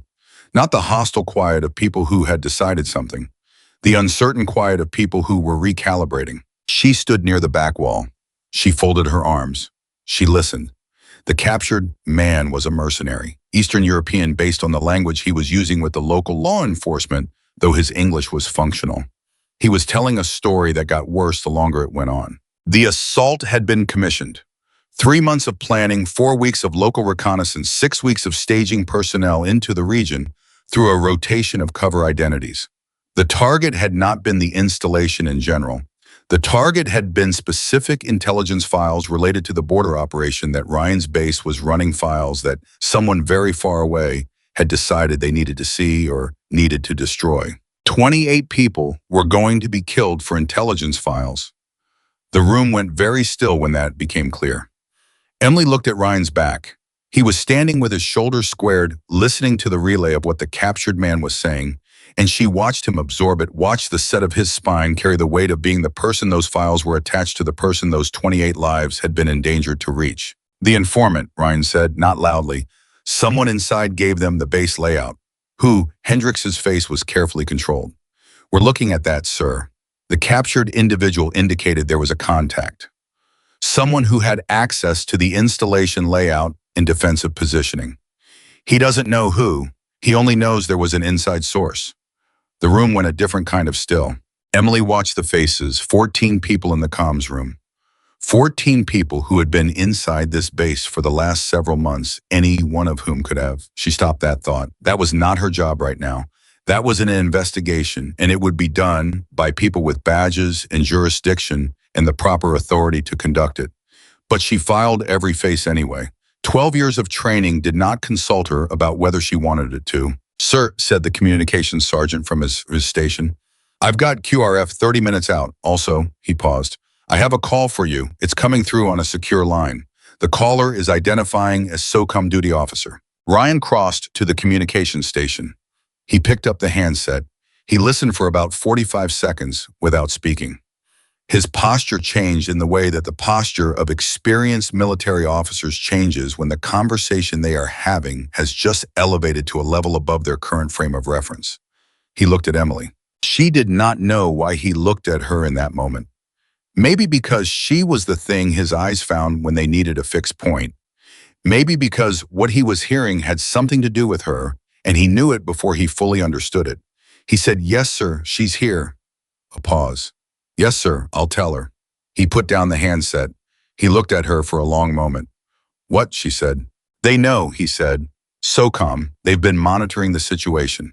They had a satellite asset overhead, apparently standard surveillance protocol for the border operation. They have footage of the entire engagement." He stopped. "Emily, they have footage from the Eastern Ridge." The room was extremely quiet. "They know who I am," she said. "They knew before today," he said. "That's what they just told me. Your records were never fully classified out of the active system. Your call sign has been in a dormant file since you separated. Someone at SOCOM has known who you were since the day you married me." She stared at him. "They flagged it when you arrived at the gate yesterday," he said. "The ID scan. Your name came back attached to a file they hadn't thought about in 4 years." "And they didn't warn you," she said. "They didn't warn me," he agreed. That information landed in the room with a weight that several people visibly felt. Hendrix's jaw tightened. The communications sergeant looked at the floor. Two of the younger soldiers exchanged a glance that they immediately stopped making. Emily looked at Ryan. "What did the SOCOM duty officer want?" "I wants to talk to you," Ryan said. "Not me, you." He said, and I'm quoting exactly, "that there are people up the chain who would like to have a conversation with you about today's engagement and some related matters." He said it was not an order. "It's not an order," she said. "I'm a civilian." "Yes," Ryan said. He was very clear about that. "But," she said, but he said some of the people who want to talk to you are people you worked with a long time ago and that they have been waiting for an opportunity to have this conversation for quite a while." She thought about that. 12 years was a long time. Long enough that people moved up chains of command and accumulated the kind of authority that made conversations like the one being described possible. Long enough that programs changed and needs changed, and the particular combination of skills and experience and history that Emily Carter carried around in a rifle case in the back of her truck became rare enough that someone with 4 stars on their collar decided they could not afford to leave it permanently untapped. "Did he leave a number?" she said. "He left a number," Ryan said. She nodded slowly. "Ryan," she said, "I need to ask you something." He waited. "The man on the North Road," she said, "the one in custody, he said there was an inside source, someone who gave them the base layout." "Yes." "He said the source had access to the installation layout and the defensive positioning." "That's what he said." "The defensive positioning was revised yesterday," she said. "After I arrived, the gun teams were repositioned. The personnel were redistributed into the hardened structures. That repositioning happened approximately 4 hours before the assault." She looked at him steadily. Whoever gave them the original layout would not have known about the revised positioning, but the assault team seemed to account for the gun team relocation in their approach from the northwest. The room had gone very still again. Ryan looked at her with the expression of a man who had just been handed a puzzle piece he did not want to be holding. "You're saying the source was in contact with the assault team after the defensive repositioning," he said. "I'm saying the assault team's approach from the northwest at that specific angle through that specific section of fence was not consistent with the original base layout, she said. It was consistent with where the gun teams were after the repositioning, which means whoever provided that information provided it within a 4-hour window. She watched him understand it. She watched the understanding travel through him like a cold current. That's a very short list of people, he said. Yes, she said. He looked at Hendricks. I want everyone who had knowledge of the repositioning accounted for. Full accounting. Where they were, what communications they made in that 4-hour window. Sir, Hendricks said. He was already moving.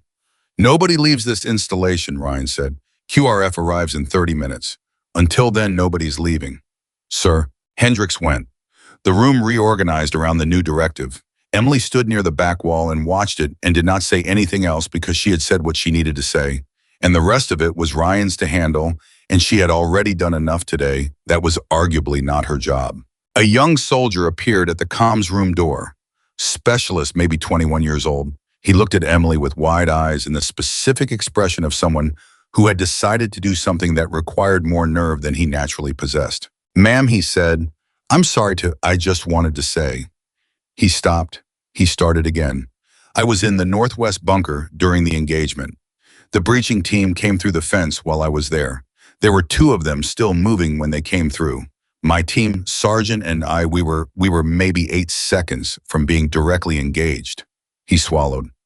I heard the shots from up on the ridge. Both of them went down before they reached our position. He looked at her. That was you. Yes, she said. He nodded. He looked like he had more to say and could not find the words for it, which she understood, because there were no words exactly adequate for the thing he was trying to say. You're welcome, she said. What's your name? Specialist Aaron Webb, ma'am. How old are you, Webb? 22, ma'am. She looked at him for a moment. 22 years old. Wrote letters to his mother every Sunday, Jack Morrison had said. She had not known which one he was when Jack told her that. She knew now. You did well today, she said. Both of you in that bunker. You held your position.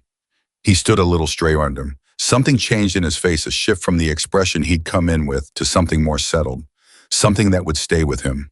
Yes, ma'am, he said. He left. She stood in the comms room alone for a moment because the room had cleared around her as Ryan and his team began the accounting of the 4-hour window, and nobody quite knew what to do with her presence, and she was no longer certain herself what her role was in this building. She was not a soldier. She was not in Ryan's chain of command.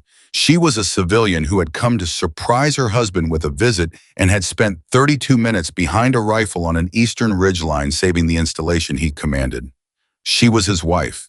She was the woman he had held in his office with his bandaged forearm and both his hands on her face. She was also the person who had just handed him the piece of information that might unravel an inside threat he had not known existed.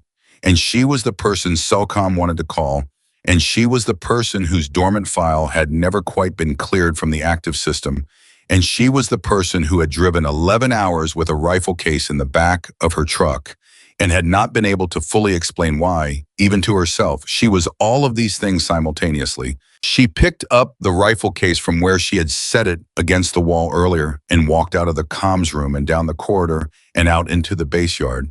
And the cold air hit her again and she stood in it. The base was settling.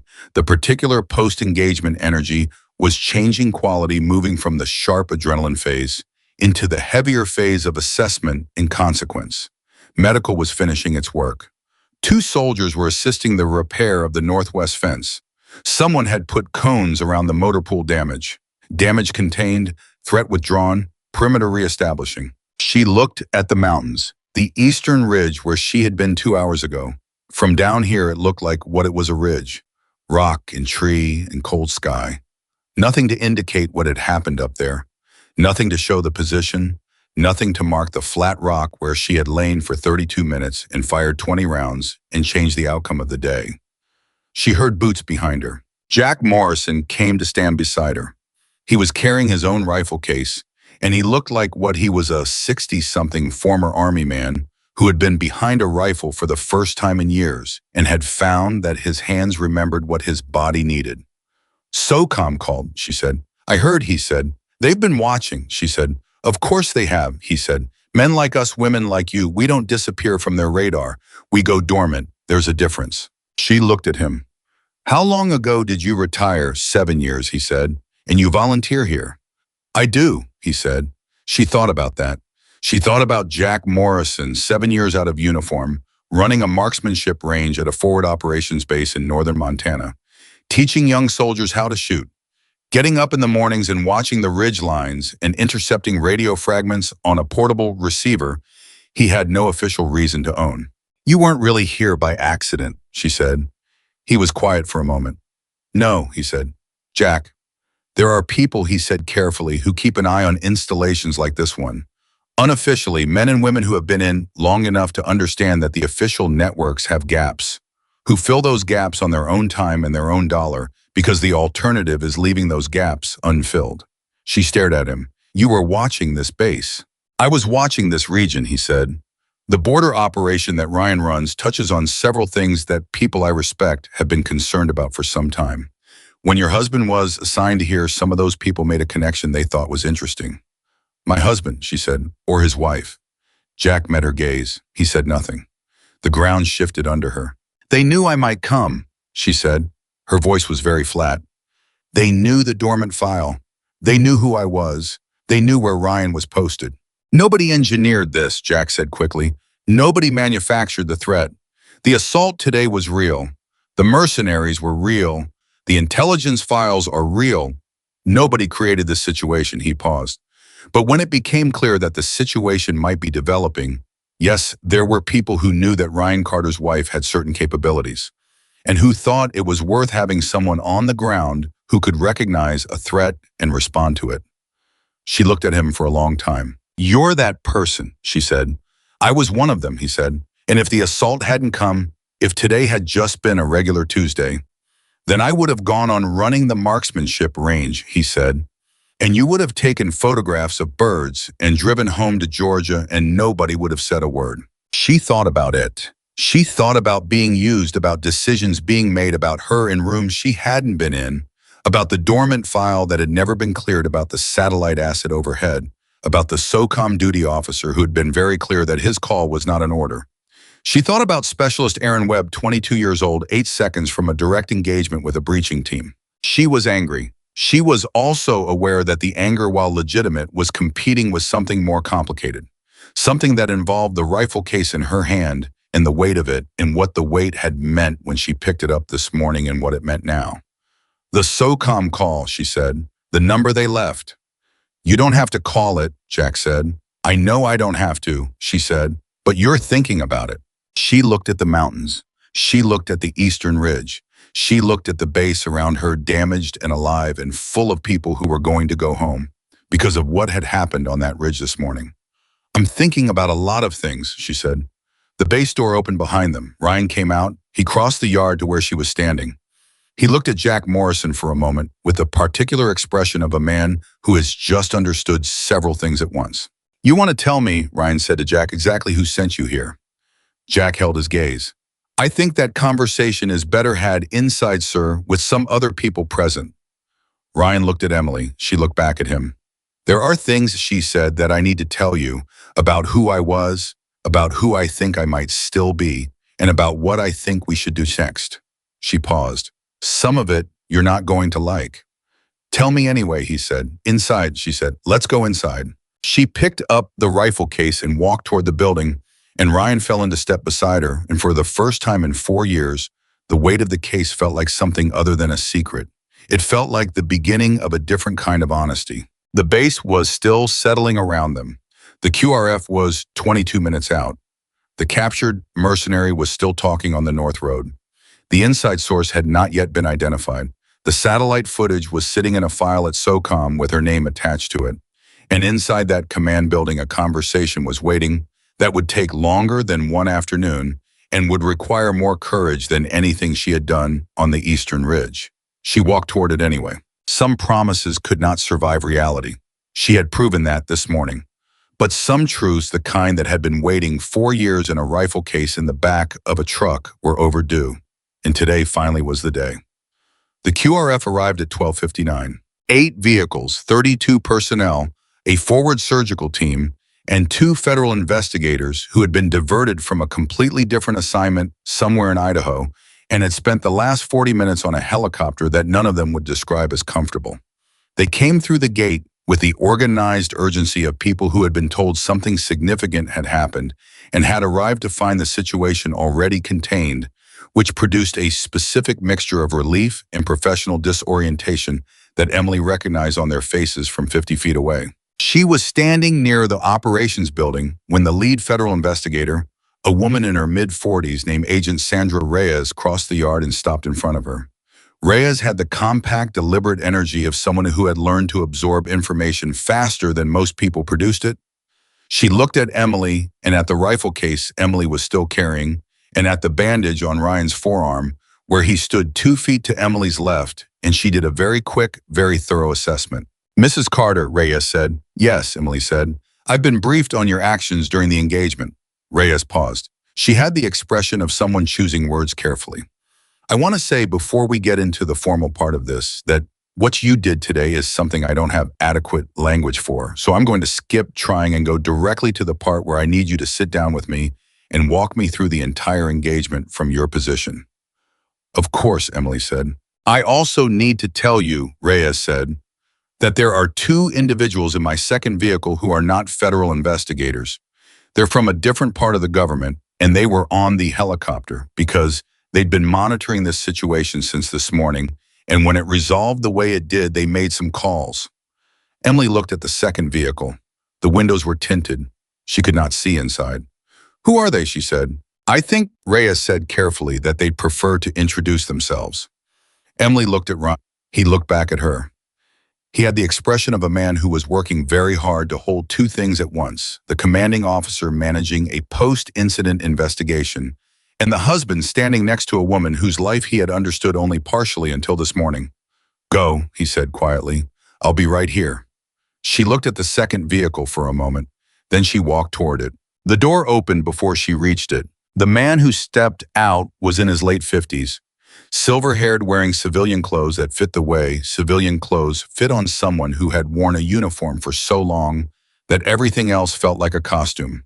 She had never met him in person. She knew his name because his name had been on operational authorizations during her last 2 years of active service.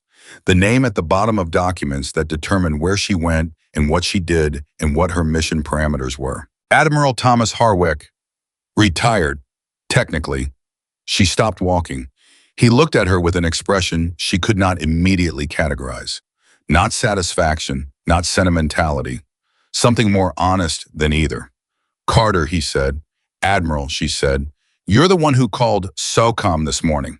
"I'm the one who called several people this morning," he said. "Starting about 4 minutes after the satellite asset confirmed what was happening on the Eastern Ridge." He paused. "Although I want to be very clear with you that I had made other calls earlier, before the assault, when we understood what was likely incoming. And those calls didn't include warning the base," she said.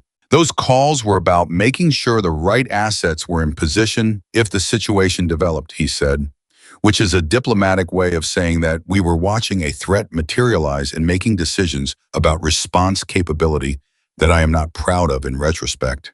She stared at him. "You knew an attack was coming." "We suspected," he said. "We had intelligence fragments. Not confirmed threat, not enough to justify an official alert through channels that might have tipped off the inside source before we could identify him." "So you watched," she said. "We positioned," he said. "Jack Morrison was positioned 3 months ago, specifically because of the threat picture in this region. The fact that you arrived 2 days ago was," he paused. He seemed to choose his next word with genuine care. "It was information we had, and yes, we factored it in. And yes, that is something I will allow you to be angry about." She was silent for a moment. "The inside source," she said. "Do you know who it is?" "We have a very strong suspicion," Harwick said. "The accounting your husband ordered the 4-hour window. It's going to point to a communications technician named Sergeant First Class Dale Merritt, who has had 3 unexplained absences from his post in the last 6 weeks, and whose financial records, which we have been examining through appropriate legal channels, show deposits that are inconsistent with his salary. Ryan needs to know that name," she said. "Ryan will know that name," Harwick said. "Within the hour, the formal investigation will handle it correctly." She looked at him. She was cataloging her anger and her exhaustion, and the complicated architecture of what she felt about being a piece on a board she hadn't consented to play on. And she was also aware with the particular clarity of someone who has spent 12 years making decisions that shaped outcomes, that being angry at Admiral Harwick was not incorrect and was also not the most important thing happening in this conversation. "Why are you here in person?" she said. "You could have had this conversation over the phone. You could have had someone else have this conversation. Because the conversation I want to have with you is not the kind that happens over the phone," he said. He stepped to one side. He gestured toward the vehicle. Not an order, an invitation. She got in. The second person in the vehicle was a woman she had actually met. Colonel Dana Marsh, Army Special Operations Command, who had been a major the last time Emily encountered her in a professional setting at a joint training exercise in 2016 that Emily was not supposed to be able to talk about, and that Marsh had run with the kind of methodical intensity that made Emily understand immediately why she was going to make colonel eventually. "Carter," Marsh said. "Marsh," Emily said. "You look exactly the same," Marsh said. "I don't," Emily said. "No," Marsh agreed. "Neither do I." She looked at Emily with direct, uncomplicated respect. "What you did this morning is going to be studied. I want you to know that the engagement analysis is going to take weeks, and when it's done, it's going to be required reading for every advanced sniper program in the country." Emily said nothing. 32 minutes, Marsh said. 32 minutes, 20 rounds, and you disassembled a coordinated assault that was designed by professionals who knew what they were doing. Single operator elevated position, no fire support, no spotter for most of the engagement. "Jack Morrison was spotting," Emily said.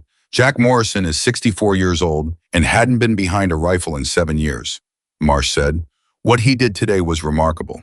What you did today was something else." Harwick turned in his seat. "Emily, we want to talk to you about coming back." It was coming. She had known it since the SOCOM duty officer called. She had known it if she was honest since the satellite asset and the dormant file and the phone number that was not an order. She had been preparing her answer for about 2 hours. "Not in an operational role," she said. But Harwick nodded. "Not operational. We're not asking you to go back overseas. We're not asking you to be who you were in 2019. "Then what are you asking?" "There is a training program," Marsh said. "Advanced sniper instruction at the SEAL team level. It has been running with good instructors for the last 4 years. Good instructors who are not you. The program has gaps, specific gaps in long-distance engagement doctrine, under adverse conditions, in the psychology of sustained precision fire during complex multi-threat scenarios, in the integration of civilian-side situational awareness into professional sniper training." She looked at Emily steadily. "Those gaps exist because the person who built the original curriculum left, and the people who inherited it have been doing the best they can with what she left behind." Emily thought about the program. She had built it in her last 2 years of active service before the mission that ended. Everything she had spent 14 months developing a training curriculum that took SEAL team snipers from technically proficient to something closer to what she had become through 12 years and 11 deployments, and the specific education of surviving situations that were not supposed to be survivable. She had walked away from it. She had walked away from it the same way she had walked away from everything else, with the conviction that the weight of it would be easier to carry if she put it down. "How many operators have gone through the program since I left?" she said. 61, Marsh said, "over 4 years. "And the gap Marsh described," Emily said, "has it cost anyone?" Marsh was quiet for a moment. "Yes," she said, "twice. Situations where a sniper in an elevated position, facing a complex multi-threat scenario, made decisions that a more completely trained operator might have made differently." She paused. "I'm not placing that on you. The decision to leave was yours to make. I'm telling you because you asked, and you deserve the honest answer." The vehicle was very quiet. Emily looked out the window at the base. At Ryan standing near the operations building, talking to Agent Reyes with the focused attention of a man managing 4 things simultaneously. At Specialist Webb crossing the yard with a box of medical supplies. At the northwest fence breach where the repair crew had started working. At Jack Morrison sitting on his bench outside the marksmanship range, exactly where she had found him this morning, as if the last 6 hours were something that happened in another dimension and he had simply waited it out. "I need to talk to my husband," she said. "Of course," Harwick said. Not today, not this week. He has an investigation to run and a base to repair and about 14 conversations with his chain of command that are going to take priority over everything else. I need to talk to him when the dust has settled and he has had time to process everything that happened today and everything I told him before the QRF arrived. We can wait, Marsh said. You've been waiting 4 years, Emily said. You can wait another few weeks. Marsh almost smiled. Fair. I also need to tell you something, Emily said. Both of you, I need you to understand this clearly before we have any further conversation about any program or any role or anything. Harwick waited. I am not the person I was in 2019, she said. I know you've watched the satellite footage and you've seen what I can still do with a rifle and you've run the engagement analysis and the numbers look impressive. I understand why you're here. I understand what the numbers suggest. She looked at Harwick directly. But the person behind those numbers spent 4 years carrying 23 names. And she is not going to walk back into anything, any program, any role, any conversation without those 23 people being part of the accounting. Their families deserve to know that every operator who goes through this program goes through it with the understanding of what the cost of failure looks like. Not in theory, in names. Well, Harwick looked at her for a long time. That, he said quietly, is exactly why we need you. She got out of the vehicle. The cold air hit her again, the same cold air it had been all day. Familiar now, the particular cold of a Montana afternoon that had started with birds going silent and ended with federal investigators and retired admirals in tinted vehicles. She walked to the bench where Jack Morrison was sitting. She sat down beside him. Neither of them spoke for a moment. They offered you something, he said, not a question. Yes, she said. And you're thinking about it, he said. I'm thinking about a lot of things, she said. I told them I needed to talk to Ryan first. Jack nodded. You're going to take it, he said. She looked at the mountains, the eastern ridge, the flat rocks she could see from here if she knew where to look. I don't know yet, she said. Yes, you do, he said. She thought about what Marsh had said. 61 operators, the gap in the curriculum, 2 situations that had gone differently than they might have. She thought about Aaron Webb, 22 years old, writing letters home every Sunday. She thought about the rifle case 4 years in the back of a truck maintained and zeroed because some habits were too deep to break. She thought about being wrong about the weight, about what putting it down had and hadn't changed. Jack, she said. Yes. Why did you really come here? He was quiet for a long moment, the kind of quiet that was itself an answer that said the simple version of the story and the complete version of the story were not the same story. Because Thomas Harwick called me 6 months ago, he said, and told me this region had a threat picture that concerned him, and asked me if I would consider spending some time at this particular installation. He paused. And because I am 64 years old, and my knees hurt, and I have been retired for 7 years, and the marksmanship range here is the best part of my week. And because when Harwick told me that Commander Ryan Carter's wife had certain capabilities that the dormant file recorded, I thought about what it would mean if something happened and those capabilities were nearby. He looked at her. I was not certain you would come. I was not certain if you came that you would still be who the file said you were. And now, she said, and now, he said, I am going to drive back down that mountain road and go home and tell my wife about the most extraordinary day I have had in 7 years. And I am going to tell her about the woman I sat next to on this bench who was afraid and chose anyway. He paused. And I am going to leave the rest of it to you. She looked at him. Thank you, she said. It was the most privilege of my week, he said. He stood up. He picked up his rifle case. He looked at her one more time with that expression that was not quite awe, but was the closest neighbor to it. Then he walked toward the parking area. She sat on the bench alone for a moment. Then she stood up and went to find Ryan. I was finishing with Agent Reyes when she found him. Reyes gave Emily a look that communicated with remarkable efficiency that she had many more questions for Emily and was going to pursue them through the correct channels, and Emily should expect to hear from her. Then she walked away with the brisk purpose of a federal investigator who had a great deal of work ahead of her. Ryan turned to Emily. They had had one conversation in his office, and it had been interrupted before it was finished, which was the nature of conversations on days like this, on days when the world insisted on intruding with its cascading requirements. The rest of the conversation was still waiting. Walk with me, he said. They walked away from the activity toward the quieter southeastern section of the base where the damage was lightest and the noise of the investigation and the repair crews was reduced to background.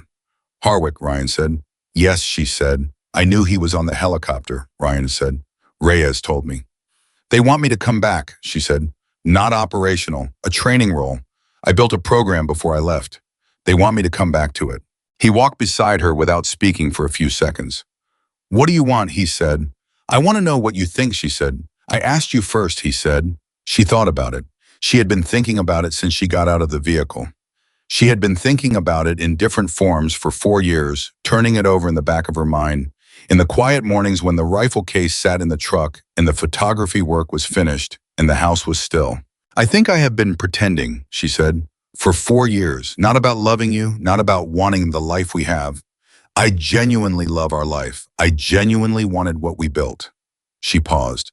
But I have been pretending that putting the rifle down meant putting down everything that went with it.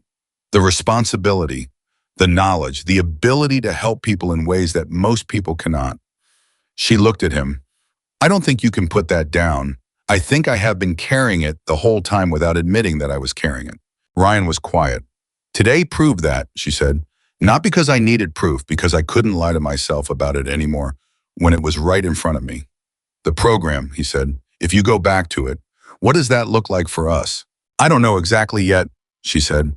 But I know it doesn't look like what it looked like when I was operational. It's not overseas deployments. It's not classified missions. It's teaching. It's passing on what I know so that the next generation of operators is better prepared than the ones before them. It's you choosing to be both things, he said, what you are and what we have. Yes, she said, if you'll let me. He stopped walking. She stopped beside him. He looked at her for a long time. She let him look. She had been looked at today by people who were trying to reconcile their image of her with what the morning had revealed, and she had let them do it, and this one mattered most of all. This particular reconciliation, this particular man deciding what to do with the complete picture of who she was. Emily, he said. Yes, she said. I fell in love with a woman who carried something heavy and never told me what it was, he said. And I spent 9 years sensing that weight without being able to see it. And today I saw it.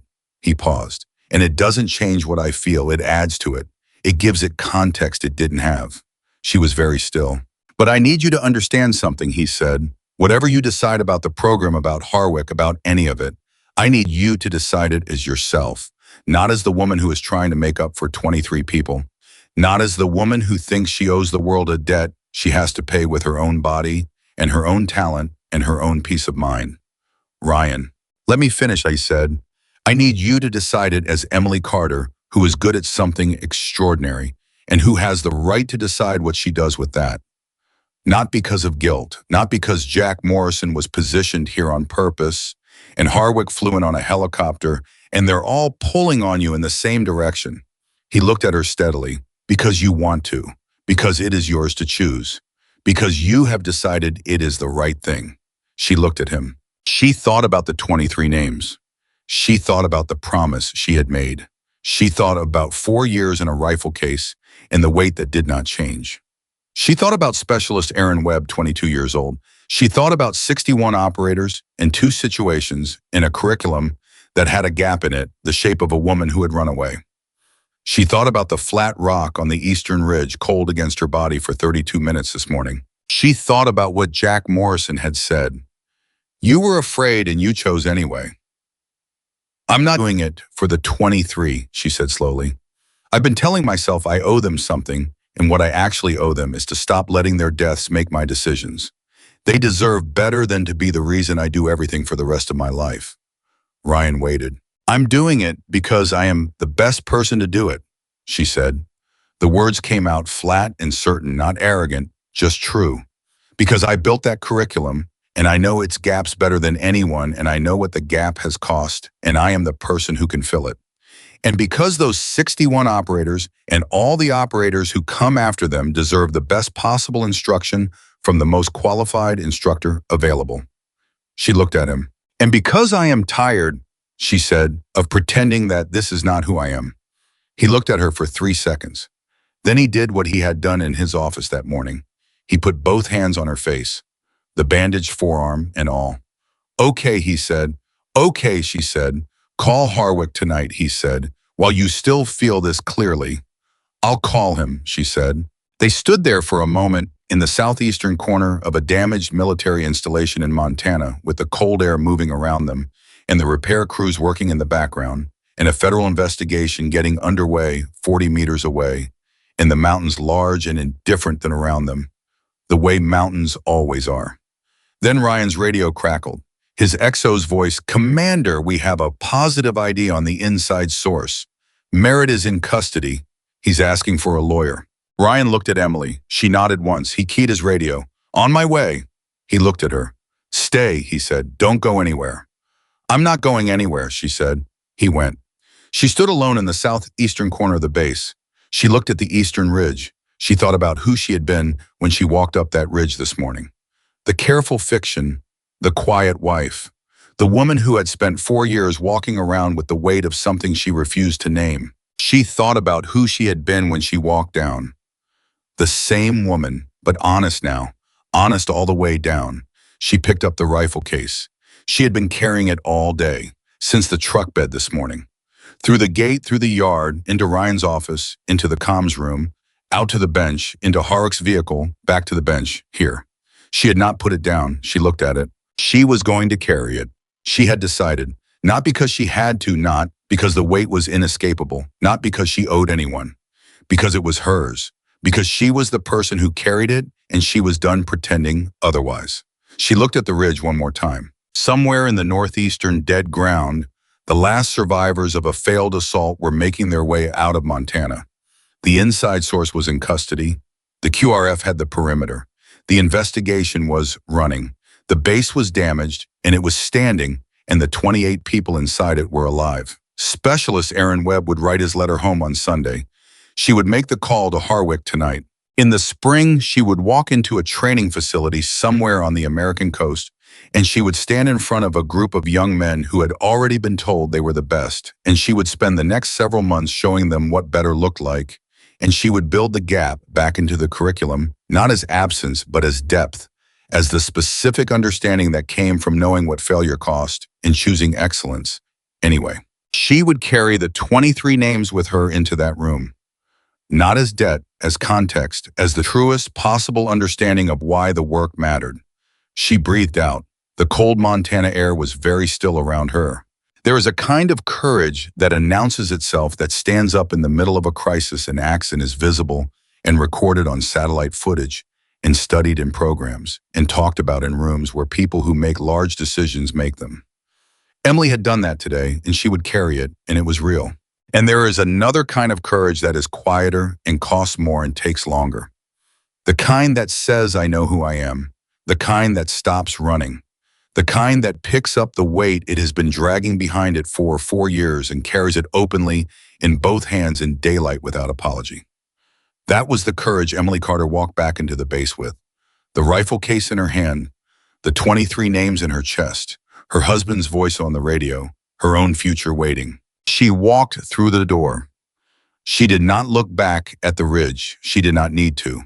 She knew what was behind her, and she knew what was ahead of her, and she knew with the flat, certain knowledge of a woman who had spent 12 years learning the difference between running from something and running toward it, that she was finally, for the first time in 4 years, running in the right direction. Courage never retires. It simply waits for the moment when you stop being afraid of it. Emily Carter had stopped being afraid, and that made all the difference.